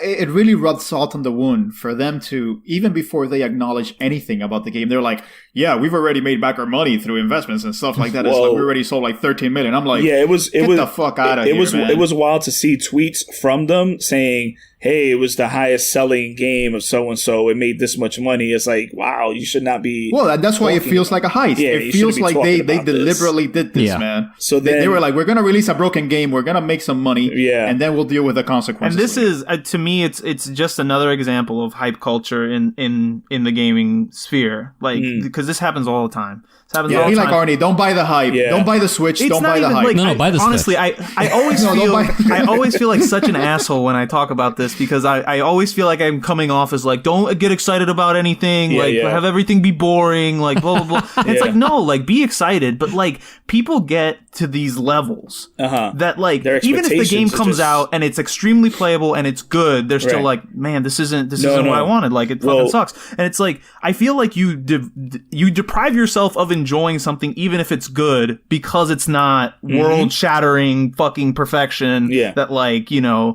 fucking gives you a massage every time you turn on the console or something. Like, shit, that's a good idea. Or the KFC console, really. That's the one. Really that I am extremely hype about. That is the shit. And I want it. Anthony, I don't want to take time away from you from your segment. So, so we're talking about CD Projekt Red. I did at the request of my son, download it for Google Stadia. I pre-ordered it. Okay. and it came with a free Google Stadia. So you just pre-order the game, you get a free Google Stadia. So I was okay. Sure. That game, and this is kind of disappointing too, but in a positive note as well. It sucks that people give up so easily on like new tech, like they don't stay with something as it keeps building. And that's what I noticed about Google Stadia, that people just wrote it off from the beginning. Yeah. But I will tell you, it was the most playable version of Cyberpunk on the Google Stadia. Anthony, I'm just invested in Google Stadia failing because I don't want this to be the future of gaming. I don't want Google to get another, part of their grubby mitts on another industry. Like, no. So I'm invested in it failing. So that's it. Your segment is cut short. Muted. It should also be noted, just as a disclosure, that Anthony was also a big investor in the Ouya, so there might be some conflict of interest here. Wait, it didn't work out? It was the Ouya too. But I know it was more of a wow, everybody's trying to get these new consoles, and yet it's playing so solid on the Stadia. I was like, so to your point, Arnie, like it's you can play the game, right? But people are just not focusing on they're not giving you feedback playing the game in the right setting. But yeah, man, CD Projekt Red, to me, it's just heartbreaking, man. It's real disappointing, but Yeah, on many levels. Yeah. All right, and any games in particular? Or nah, man, I didn't play enough games to have any disappointments. I played enough to enjoy. All right, so I guess that turns to me. Let me see if I have enough energy left for this. Do you guys ever feel like, have you seen something, watched something, play something, and then you realize the exact moment where it jumps the shark? Yeah. And you're like, oh no. You're like, no. But you're like, no, don't do this. And then you keep playing it, hoping it's just, like a very short segment. And then you're like, oh, no, you're really buying into this. Don't go. And then you're like, okay, this was not what I was hoping for. Oh, dude, I really enjoyed Final Fantasy 15 until it tried to be Metal Gear Solid. And then it was like, oh, okay, let's just get this over with. Yeah, I mean, you start playing a game and you're like, man, it's just doing everything right. I love the writing. I love the ambience. I love everything about it. The music is fantastic. And then there's just that one chapter. And that one chapter, usually a dream sequence, where you're playing by yourself and you're in a corridor. That's the chapter that makes it all go to hell. And that happened to me with A Plague Tale: Innocence. As you guys know, I was really fucking excited about this game. I started playing this game and I was just like, oh man, this is just fantastic. Like everything about it is just ticking all the boxes, narrative driven, story's great. It just like the voice acting is just phenomenal. I love the time period. I love that there's no fantasy in it. I love that, it feels grimy, real, There were so many good moments in the first 12 fucking chapters. And then chapter 13 comes in. Usually chapter 13 is 13, fucking chapter 13. And guess what? Dream sequence. Dream fucking sequence. And then the game goes from being a very heartfelt story about two siblings into a fucking supernatural story about the fucking Shurs trying to fucking take over the world. What the fuck? Damn. What so the it so it fuck, went from guys? being fiction to non-fiction.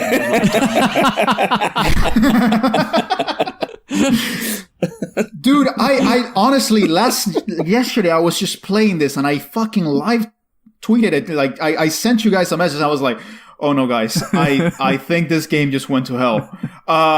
Because it was honestly gonna be my favorite non-2020 game of the year. Yeah, you were really into it when from first to worst. Chapter 13 is done, and I'm like, okay, that was bad, but maybe this is just a continuation of the dream sequence. And then chapter 14 starts, and then it makes no sense whatsoever. And I'm like, oh, so they're carrying on with the dream sequence. And then it turns out that no, this is actually reality. Like they actually are going with this. That really is the worst moment, when the bad thing happens and then it's over, and then you're like, all right, I'm sure they can pick it up from here. And then you realize that they're rolling with it, and you're like, and it was like, and you were, I was thinking, it's like, oh yeah, it was just a dream. Like, and then they go into the next chapter and was like, oh my God, they're just going through with this. And it just made, the plot twist just made no fucking sense whatsoever. And then at that point, the plot holes just start piling up. And then just the characters break characters, and everything that you were willing to forgive before just becomes magnified. And let me tell you, let me be positive for a second. this game, for a small team, it's phenomenally done. You know, it's one of those, every particular part has something good about it. Honestly, it at the beginning and for those first 12 chapters, it's just a very heartfelt story. You're playing as a 15-year-old that's taking care of her little brother, Hugo, who's 5 years old. And, essentially he has like this curse, on him, but the Inquisition is chasing them. Right. And so they're thrust out from, their villa, they're kind of like aristocracy, and they have to run away. And it feels very real. It feels very authentic. And look, I didn't live in the 14th century. But if I did, I would probably say that this is a very authentic game. You did live through a plague, so I did live through a plague. So yeah. There's that. So there's that real world experience there. and I think everything just goes so well. I mean, there's this moment. There are so many little moments that I love. For example, Hugo is very innocent. I mean, in that sense, the subtitle is very apt. There's a lot of innocence in this game that's just shattered. Very brutally so in many instances. And there's a part where you're literally just going over piles of body because this is, during the 100 Years' War. And so the French and the English armies just went to war with each other. And the only thing left is all the crows and the bodies. And Hugo just looks at this aqueduct, this Roman aqueduct, and he just starts calling it Aqueduct. And it's so sweet, because he's going through this shitty moment and he's just like, hey, we're going to the Aqueduct. We're going to the Aqueduct. And it's just like very, very genuinely sweet, in a moment full of shittiness. Until Amicia, who is the teenager, the sister, corrects him. It's like, it's actually Aqueduct, not Aqueduct. Or like the fact that you collect flowers, because Hugo is really into flowers, and he tells you like, oh yeah, this flower is for this, or mommy told me this flower is for that. Just very sweet moments. Aww. And then there are very heartbreaking moments. Like, I'm not going to tell you what happens with the pig. Hugo gets very acquainted with the pig. I don't think I have to be too explicit to tell you what happens with the damn pig. And it got to me. It really got to me. And the music. The music is done by Oliver Deriviere, who did the soundtrack to Vampire. And actually this year he did the soundtrack to Streets of Rage 4, which, we've talked some shit about the soundtrack to Streets of Rage 4, but honestly, how could you follow up Yuzo Koshiro? It's just very hard. Yeah. So music is great, very string-based, shallows all over. It just feels like it carries through that sense of despair, of like the rats just closing in on you. So a lot of good things, but the problem is that it became a game, and I hate it when games do that. I hate it when games just realize, oh, those rats are awesome, right? Wouldn't you want to control the rats? That would be awesome, wouldn't it? So of course they have to go that route, and so at one point you're fighting fucking rat tornadoes. What the fuck? So I was just like, at some point I was like, should I just drop this? And I was like, no, I need to see it through just to see like if I feel any differently when all of this is said and done. And I'm just heartbroken, really. That's really, I'm not mad. I'm just disappointed. That's really. Really, I thought you were mad, dude. I could have sworn. Your anger's so subdued. I don't get it. Listen, I'm very calm and collected when I'm in my job. I just leave all my rage to RFG. This is kind of like my catharsis platform. But yeah, guys, that was a very unfortunate development. And I think this happened to me last year as well. I started playing a game. I was like, oh, I'm pretty sure I'm going to love this. And then it just fucking ended up being shit. That's the word. That is like a real gut punch when you're so sure that this is going to be a game like, oh, I really like this. Like, I'm really enjoying this. Because if it was just shit from the outset, then you'd be like, oh, okay, it's shit. But like, whatever, Yeah. But once you're like emotionally invested and you're like, oh, I had feelings for this game and now they've betrayed me. Yeah. I was very invested, and you caught feelings and they were not reciprocated. I don't need to walk you guys through it. I mean, it's 10 to 15 hours, play it. I would say I would recommend it. Instead of like a 9 out of 10, now it's like a 7 out of 10 for me, which is kind of along the lines of what it got. And that's a passing grade. I looked at the reviews. It was very divisive, and I was wondering, with the first 12 chapters, I was like, why? Like, this game is fantastic. And it's like, oh, now I get it. Yeah. And let me tell you, Paul, you would fucking hate this game. You would fucking hate the shit out of this game. Because it plays exactly like The Last of Us. Except shittier. So pick up resources, hide around, shoot something so that you direct the guard, and so you sneak past it, and one-hit kills. Just because, hey, why not? All of them. I mean, as a general rule, if your video game doesn't have conveyor belts in it, I don't really know if I'm going to enjoy it anymore. It's automatically a 9 at that point. Can only go lower. Yeah. So, I'm sorry. I know John, one of our listeners, FF Cottage, is a really big fan of this one. Liked it. I'm sorry. If you like this game, I definitely hear you. I could see how you could like it. I liked it. I was just very disappointed with it. Mm-hmm. So I think that makes it take the top spot. Yeah. So I'm spent, guys. So I need to regroup. I'll probably get some more water. Let's take a break and let's come back with our game of the year. All right.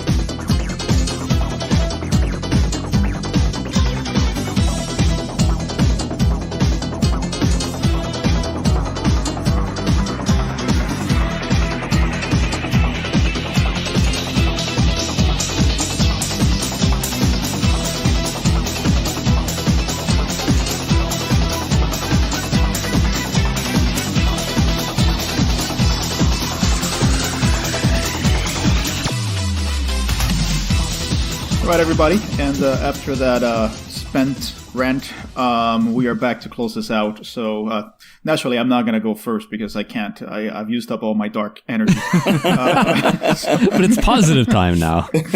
Yeah, let's be positive for a change. Paul, let's talk, man. What was your favorite game of the year that came out in 2020? Like with the other segments, I've got 3 things that I thought of. Probably third, I talked about on the show before, was Monster Train. Monster Train, great roguelike card game, sort of like Slay the Spire, but different. And, it brought its own flavor. If you want to hear that, it's on a previous episode where, we talk about what we've been playing lately. The other game I haven't talked about with you guys, even in chat, but it kind of took over my life in December, and that was Hades. And let me tell you, man, Hades lives up to the hype. Like, there's just there's no question, right? It was talked about as game of the year from various publications, and even like the Game Awards, I think it was. It was nominated quite a few times there. It's the real deal, man. Like, if you're like Arnie, I know that in our Discord you were talking about a new roguelike to be recommended to you. No question, dude. No question. Hades is like. It reminds me a lot of Dead Cells. It's an action game, but basically what it does is it takes all the roguelike elements of Dead Cells and improves upon them. It improves upon every single element of Dead Cells, except maybe the music. Yeah. And also, I prefer the actual moment-to-moment gameplay in Dead Cells. But with that said, Hades is no slouch. Like, where Dead Cells was a 10, Hades is like an 8.5, right? Okay. They're both really great, but like, man, every single thing about it is a hit. Like, they just did not miss on any single aspect. The graphics are beautiful. They're well drawn. The characters are well thought out. There's actually a story, and they executed it in a very brilliant manner where most roguelikes, you die and then you start over, and there's kind of no rhyme or reason to how it goes. Yeah. But with Hades, they actually take the constant dying and they build that into the story, and they do it in a very clever manner. The voice acting is phenomenal. Yeah. Excellent voice acting. The script is great. Really well written and hilarious. So, and if you like dogs, Cerberus, they treat him like your common house dog. He's very cute. He's very cuddly. You can pet him. And it has all these little touches, man. It's very, very well thought out. There is a very strong attention to detail. Yeah. And it was an absolute pleasure. Like, if this was last year, Hades would have been my game of the year. Okay. Or maybe not. Last year it was Slay the Spire. Fuck. Yeah. Nonetheless. I'm very excited to take another one of your recommendations and let it subsume my life. I think between this and Disco Elysium, I'll be plenty busy in 2021. But it won't be like Slay the Spire, because with Hades, it has an end point. It does. It has an end. It took me about 40 hours and about I think 25 playthroughs in order to get through, 25 attempts. The game ends after you beat it like I think 10 times. I think on the 10th time the story resolves. Yeah. And you can still keep playing it, right? Like there's still more achievements, there's more difficulty levels and so on, and there's even more story to unlock as well. You just don't necessarily have to. Like the main campaign, once I was done. I'm like, yeah, this was a lot of fun, and I was able to put it down, even though it was super addictive for a month. Unlike Slay the Spire, which just never lets go. So I couldn't recommend Hades highly enough. But with that said, I mean, from talking to me, you guys know what my first pick is going to be. The fact is, like in the past 5 years, when the credits are rolling, I've never been happier during a credit rolling than with 13 Sentinels. That game is so unique. That is a game that has been made. It was a labor of love, and it will never be made again. It just won't, right? Like it's too weird. It's too unique. It's too risky, and it just won't be made again. And I'm happy that I got to experience it. The audacity with which they attempted that game, the way that they attempted the storytelling, and the fact that they were able to execute it is staggering to me. It's absolutely amazing. And when the ending comes around full circle, it's very positive. It's just a happy time, man. So that's where it is for me. 13 Sentinels. Currently playing through it, and I could see the potential there. I could really see the potential there. It starts off very formulaic, but I can already see that they're kind of twisting it up. Yeah. And it's going to go somewhere unexpected. Yeah. So I'm really excited about that. Yeah. I know you played it as well, Arnie, right? I will defer to my turn. Okay. Well, I'm done, so. Yeah, please. Go ahead, Arnie. As Drake said, we're going back to back. And much like my previous statements, where my previous years where I copy Paul in some way or another, my game of the year is 13 Sentinels.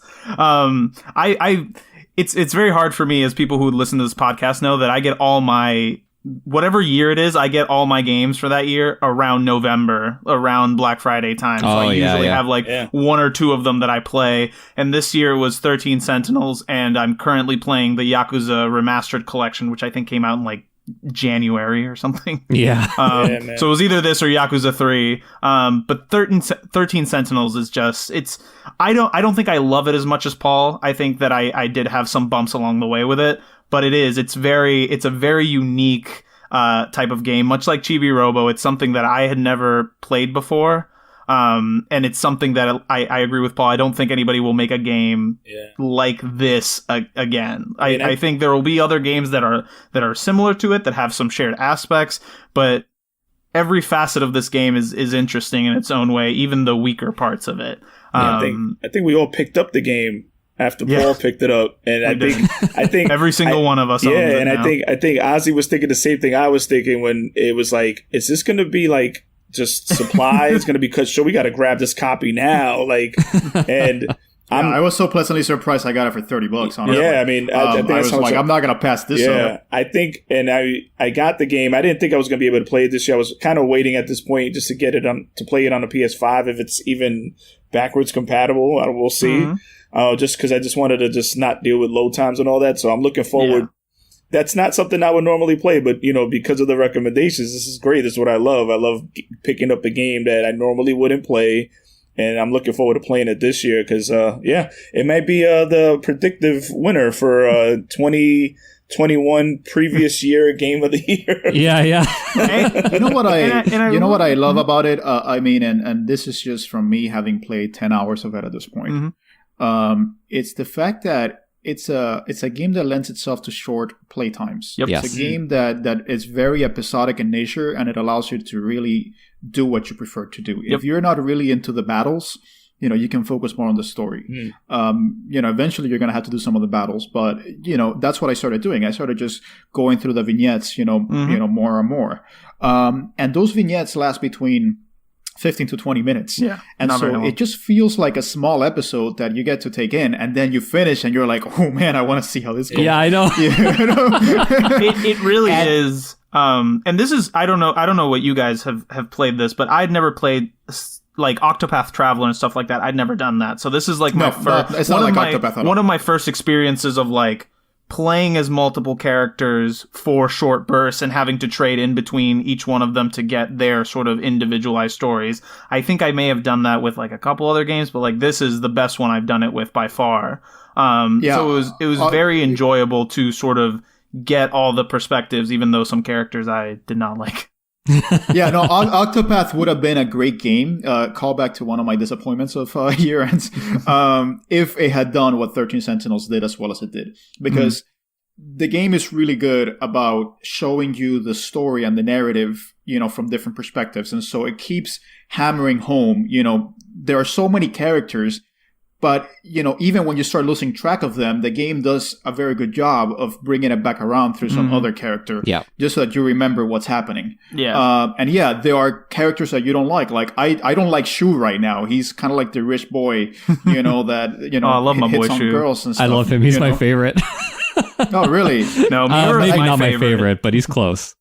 And, the lovely thing is that each kind of vignette and each character is kind of based around a particular sci-fi trope. Yep. So I love Nat and her E.T. kind of story. Yeah. It's just really sweet, And I was like, between. It has all these like, things that that you love and that you're acquainted with. Yeah. And it just brings them all together. It's like a really big, awesome parfait. Yeah. With strawberries and blueberries and shit. Her story, I was like, oh, this is like E.T. meets Short Circuit. Like, I love this. Yeah. I'm so happy about this.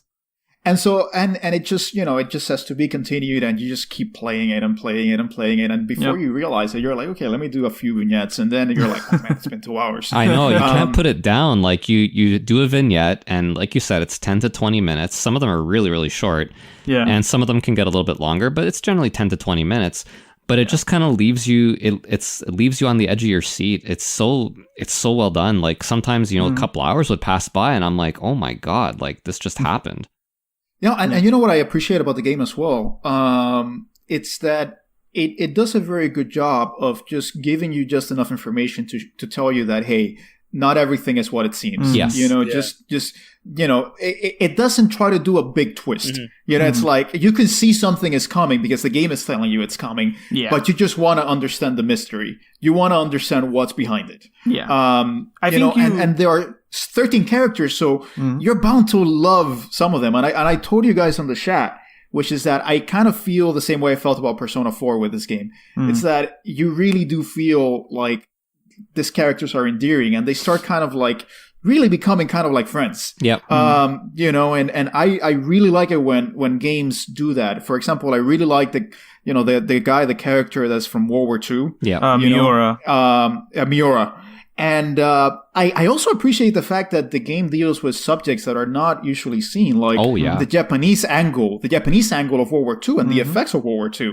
You usually see World War II from the perspective of the U.S., and it's like, hey, Hiroshima, Nagasaki, that saved everyone, but it's like, no, like, this is what we had to deal with. This was our legacy, and I really appreciated the game going places that you don't usually see even Japanese media going into. Yeah, exactly. Yeah. The gender binary relationships actually in the game, that's another thing that I hardly ever see. And I mean, you know what, Arnie, maybe we will do that spoiler cast after all, because now that we're talking about it, I'm getting hyped up again, and Ozzy's going to finish it pretty soon anyhow. But, they handled that in a very good way, I thought, anyway. But like, again, that's a spoiler cast. Some aspects of it are like, but no game is perfect. No game is perfect. I can tell you guys, I don't know what my game of the year is for 2020 because I've played so few games, but this probably has the best shot of being a game of the year. So I guess that, I can just make it official. A three-peat. Just a three-peat. That's my... it's kind of what you said, Ozzy. There is a twist, but they put it out front and center. Like right at the beginning, you're like, something's off here. Like this is not normal. And then you sort of peel away at it over time, little by little by little by little. So by the time the ending comes, you already know what's coming, more or less, but you're still like, wow, that was really satisfying, like mystery, because I was so invested in it from the outset. I'm and already even, like and even looking with the around. ending, you still Arnie, like even with the ending, you still figure things out that you didn't quite know. And on top of that, and Arnie, I don't know if you knew this or not, but if you go into the analysis section after the ending, there is an extra entry in the timeline that's not in the game. That actually gives you even a little bit more information. Yeah. I just happened to find it because I was looking, just because I wanted to like go through some of the scenes again to fill in some of the blanks. And I'm like, what's this? Yeah. And I clicked on it, and it's an entirely new scene that wasn't in the game, and you only get it once you get the ending. And I really appreciate that the game just really respects you doing the legwork yourself. You know, there's a dedicated section just for analysis, and there you just kind of like try to connect all the pieces together. Yeah. As to how everything fits. And it's necessary because you have 13 characters, different timelines, you know, just it's very messy. It would have been very easy to make this game extremely convoluted and its story very, you know, poorly told. But, you know, so far from what I have seen, I really do think that that George Kamitani, is that his name? You know, he did a very good job. And it really does feel like this is the game he always wanted to make. You know, like this is the game, you know, that he had in him since he was a kid. Yeah. And now he gets to do it. So it's that type of labor of love that, you know, that you really appreciate coming around every so often. Yeah. And this is my first, I think, Vanillaware joint. Like, I don't think I played a Vanillaware game before. And count me as a fan. Like, the art is gorgeous.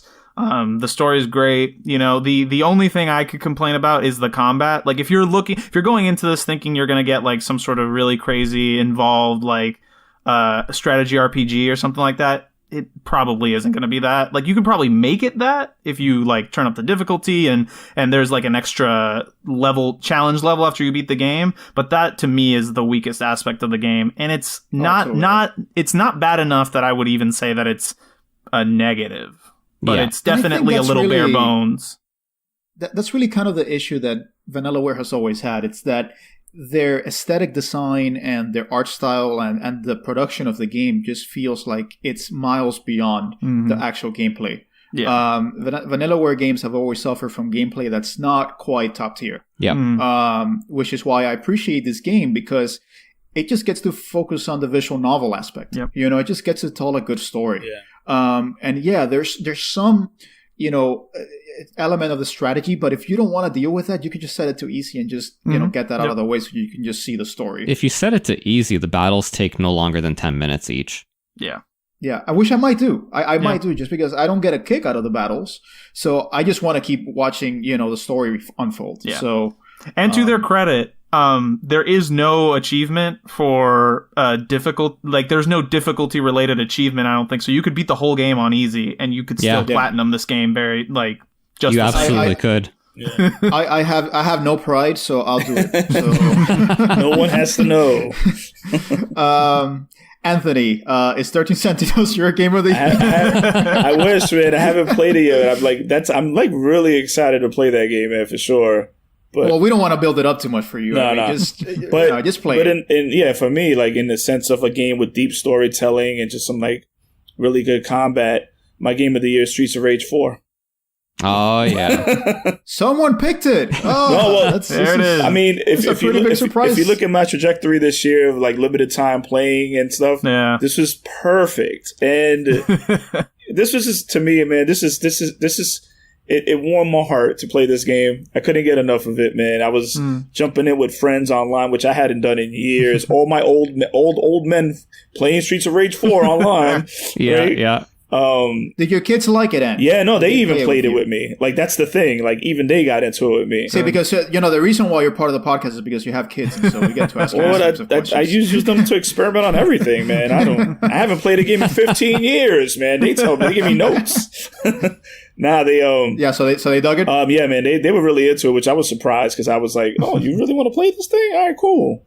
No, but Streets of Rage 4, man, that was a game I couldn't put it down, kept going back, kept playing, and it just reminded me of just being a kid, man, just playing on the Genesis and just like, you know, no limited continues, you know, just going back in. But they really did such a good job for fan service to that game, man, because, I mean, just with the characters in the, not the main characters that you play, not the playable characters, but just other characters from the previous series popping in. and just the way they did like the special moves, they really just, lots of callbacks. And I felt, and I think I've said this before, but I felt like this could have just gone bad so easily, because that's usually what happens when they try to make a updated 2D game. I don't know if you guys have played Battletoads on the Xbox, the new one. No, I hear that disappointing. But I hear disappointing. It's like you start playing it and you there's no interest. Like within minutes, you don't even. There's nothing that keeps you going along outside of just beating up a few guys and moving. But this game just kind of held it right, man. They really made a perfect update of a 20-something-year-old game. Like, this is exactly what you want. Yeah. I'm gonna have to confess that I never beat it. I for some reason I just kind of bounced off a little bit. And it was during a particularly difficult time, in my life. So I decided to just, drop it. Yeah. But I do want to go at it again, and I want to go at it with someone else, couch co-oping it, because I feel like that's the only way that you should play, beat 'em ups. And Anthony, if you want to play it on the Switch, I'm here. Let's do it, baby. Yeah, definitely. Yeah, I'm sorry, Arnie. What was it? No, stuff like this always makes me happy, because I'm not a Streets of Rage guy. Like, I didn't play growing up, but whenever, like you said, whenever you see a game like this that's this old and they're suddenly bringing it back, I can't help but to fear the worst. Cringe, you cringe. That it's just gonna be fucking terrible, and for it to come out and deliver what you want, like not be the be all end all, but just give you the experience that you want, make you happy for however long it is you're playing it, and then move on. I think that's the best you could ever hope for in something like this. And I hadn't really had that much fun playing the game. Like, on different levels, there's certain levels of fun that you're playing, but this was just like a different thing. Like, my boys were hitting me up like, yo, you gonna get online tonight?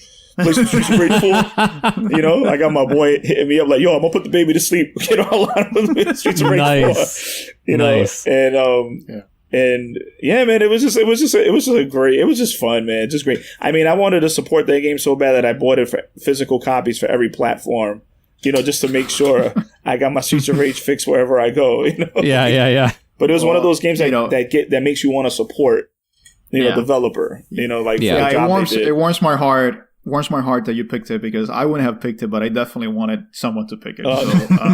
Good. It deserves I really it. appreciate it. It deserves it.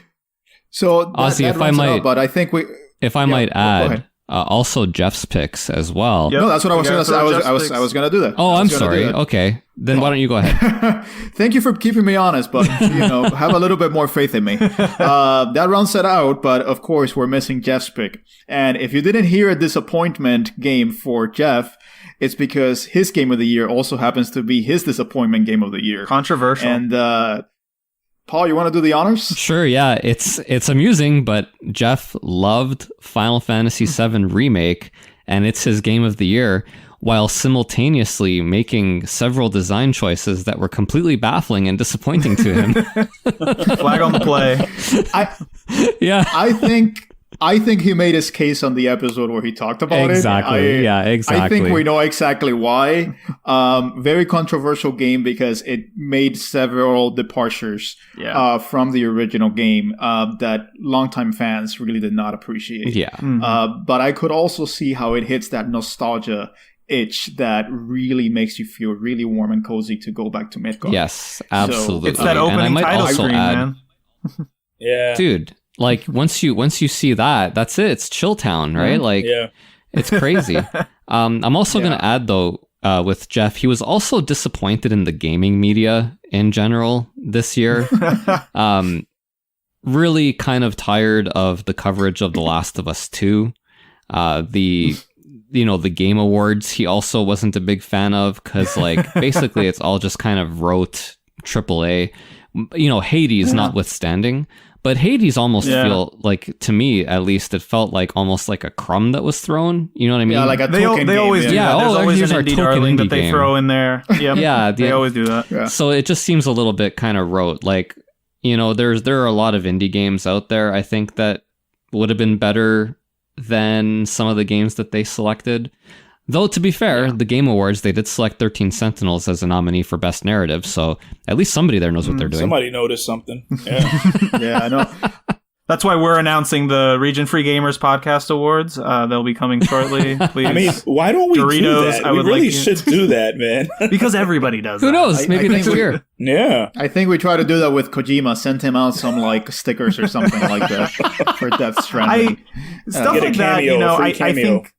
Yeah, I think stuff like that kind of needs to exist in any sort of Absolutely. field like this. And you know, whether you like it or not, I think a lot of people, for them, it's just like, hey, we're going to get some exclusive trailers. We're going to get some news about other stuff. And I think that's the real purpose it serves.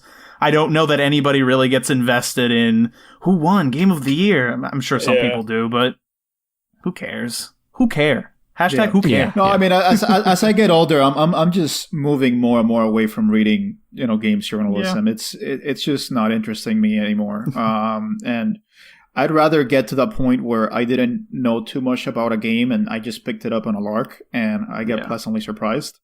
I think that's something that in particular Game Pass is going to be a very good development for that, because it's going to allow you to just try out a game and see if it was worth it. It's like, for example, I tried out Grounded yesterday, which was Obsidian's kind of survival game that came out on Game Pass in early release, and I didn't like it.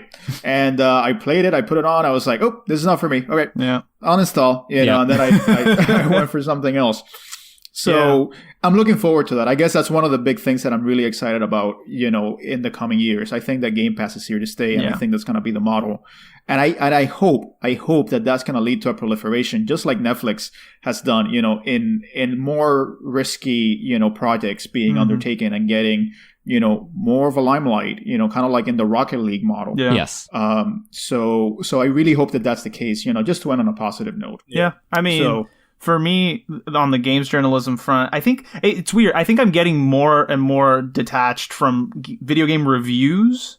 Like I try as hard as I can not to read anything, not to do any of that stuff, but I'm getting more and more interested in investigative games journalism. And I think there have been some big stories that have broken this year Good point. on a lot of topics like that. And I think that stuff's important. I think the people who are looking into these companies and sort of putting them, you know, taking them to task on things that they should be, I think that's big. I hope that continues on, especially as video game and gaming continues to become this like giant entertainment monolith. It's bigger than any, you know, than movies, music, all that stuff.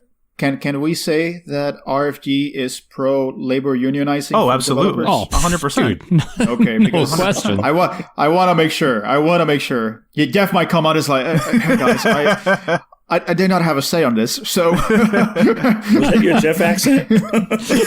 Jeff's American accent is 100 million times better than any of our Oh, British dude, accents. it's so good. It's better than our American accents. I mean, Fair enough. yeah. all right, well, you know, that kind of rounds it out. But before we drop off, I do want to make a final announcement. And this is officially the last episode in which I will be a mainline RFG host.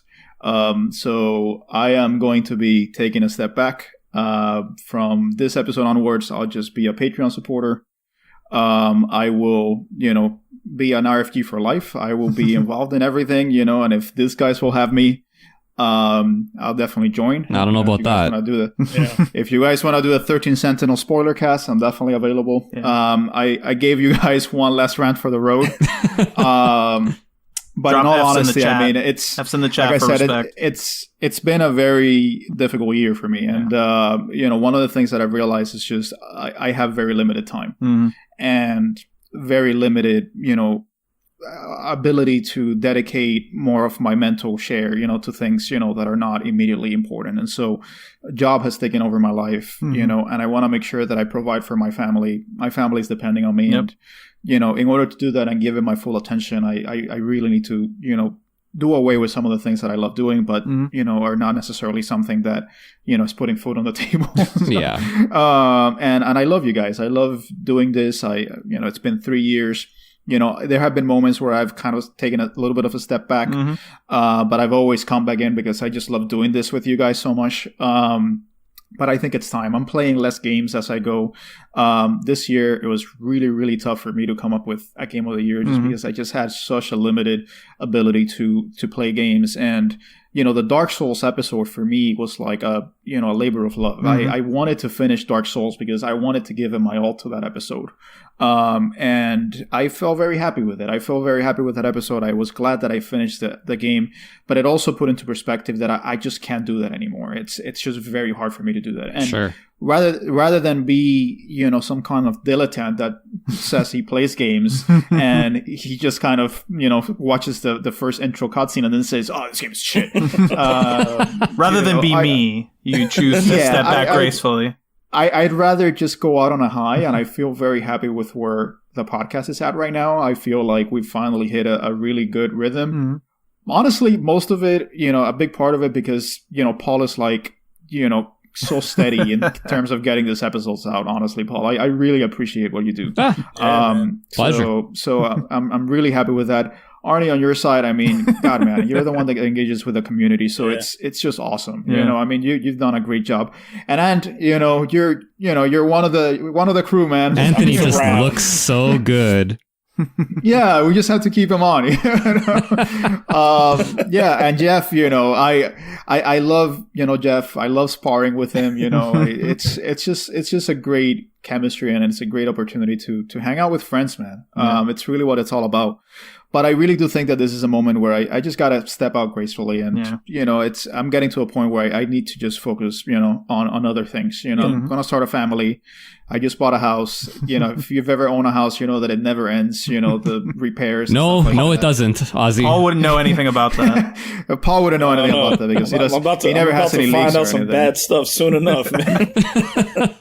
Well, Ozzy, it's been a pleasure having you on. I love you to death. You never did your treasure episode, so we will not be paying out your contract. Damn it didn't vest. I should have done this when the fucking check cleared.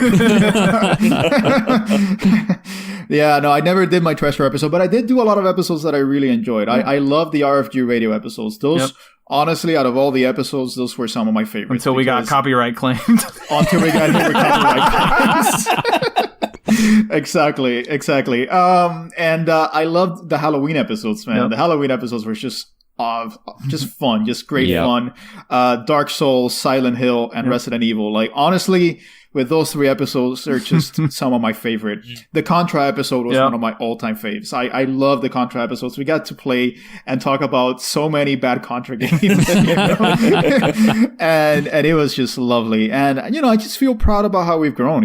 We've gotten better. Even if today I was rusty as all hell, I really feel proud that we've got our own little niche here, and there are people that actually like what we're doing. Yeah. So, again, I'll be on, in any episode that you guys feel like, I would be a good fit, or if you guys want me to come on, I'm happy to help. But I'll be a Patreon for now. Make sure your payments go in. Just make sure. Yeah. Double check that credit card information. Make sure you update your expired credit cards. Make sure. That's why I'm listen, and I'm working so hard because I want to build up enough money in order to do, a hostile takeover of RFG. This time next year, when we're at the Game Awards presenting our award, by next year when we've completely sold out. We just want to look back on this episode. I mean, the way I see it, and I told you guys about this when I mentioned it to you guys, it's that I want to focus on work. I want to focus on, getting ahead in life, in a way. And hopefully when I come back, I can come back, and put more resources, on the podcast. Because I do think that this is, a really dear part of my heart and my soul. And I feel really proud of having worked with you guys on this. So I also, I just want to shout out, Masa. Masa was the original one that, had the idea. So I know we rarely mention him after, he no longer became a part of the podcast, but it was really, enjoyable to have, some good episodes about punching motherfuckers in the face, so So I do want to give him a shout out. And again, this whole podcast thing was his original idea, and it just ended up going somewhere else, than was anticipated. But yeah, it's just created a lot of good memories. So sorry to end on a downer, but I thought that I should at least make a statement on it rather than just disappear. Yeah, no, not at all. Thank you. Whatever happened to Ozzy? Whatever happened to Ozzy? Well, we could have just waited to see if anybody noticed for a while. Yeah. Yeah. So that's it, guys. That's my What if my your game of the two-piece. year was the friends you made along the way, Ozzy? Yeah. Hey. Hey, and I joined you all, in saying that 13 Sentinels was That's my game of right. the year. So I feel like, we're the part of the OG crew, so I feel this is like as close to a unanimous game of the year as we're gonna get That is over true. here at RFG. Man, Yeah, I can't wait till he so- gets to the Rat Tornadoes. It's gonna be sick. Awesome.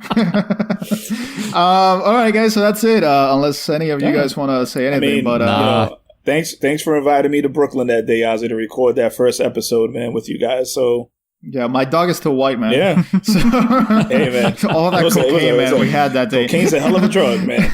Oh man, that was fun. But yeah, guys. So that's it. Thank you so much for joining us. Thank you for another year, guys. It's really awesome to get to keep doing this. I'm not, but you guys will, and I'm sure that you guys will carry the torch very well. We have some more episodes lined up. We have a Jeff-centered episode coming up, so look forward to that. We're out of the terrible twos finally. Yeah. And so there's going to be 100th episode. I'm pretty sure that Arnie will cook something up with respect to that. We can always invite you back for that one, too, if you want, man.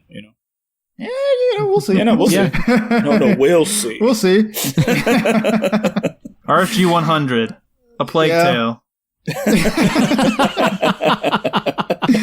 But no, seriously, guys, thank you all. Thank you for the Patreons. Thank you for supporting us. Yeah. You can find us, on Instagram, our, Region Free Gamers Podcast. You can find us on Twitter, Region Free Gamer. Mm-hmm. We haven't been updating our website, and now that I'm no longer around, I kind of think that that's probably going to go even, more into a lower priority than it already was. But thank you for supporting us. Again, if you like what you hear, subscribe, leave us a review if you can, and thank you guys for joining us. Thank you guys for, letting us do this and keep going. I think it would be a lot different if it was just us, talking to ourselves and just listening to the episodes after the fact, with no one to listen. So definitely we appreciate that. And best of luck to everyone in 2021. I hope this year is better than the last. Yeah. I hope you get to play many games this year. I hope that there are fewer game controversies and that there are fewer games to patch. I think that's probably very high hopes, but it's been a blast. This is Ozzy signing off for one last time. Thank you all. Thank you. All right. Peace. Till next time.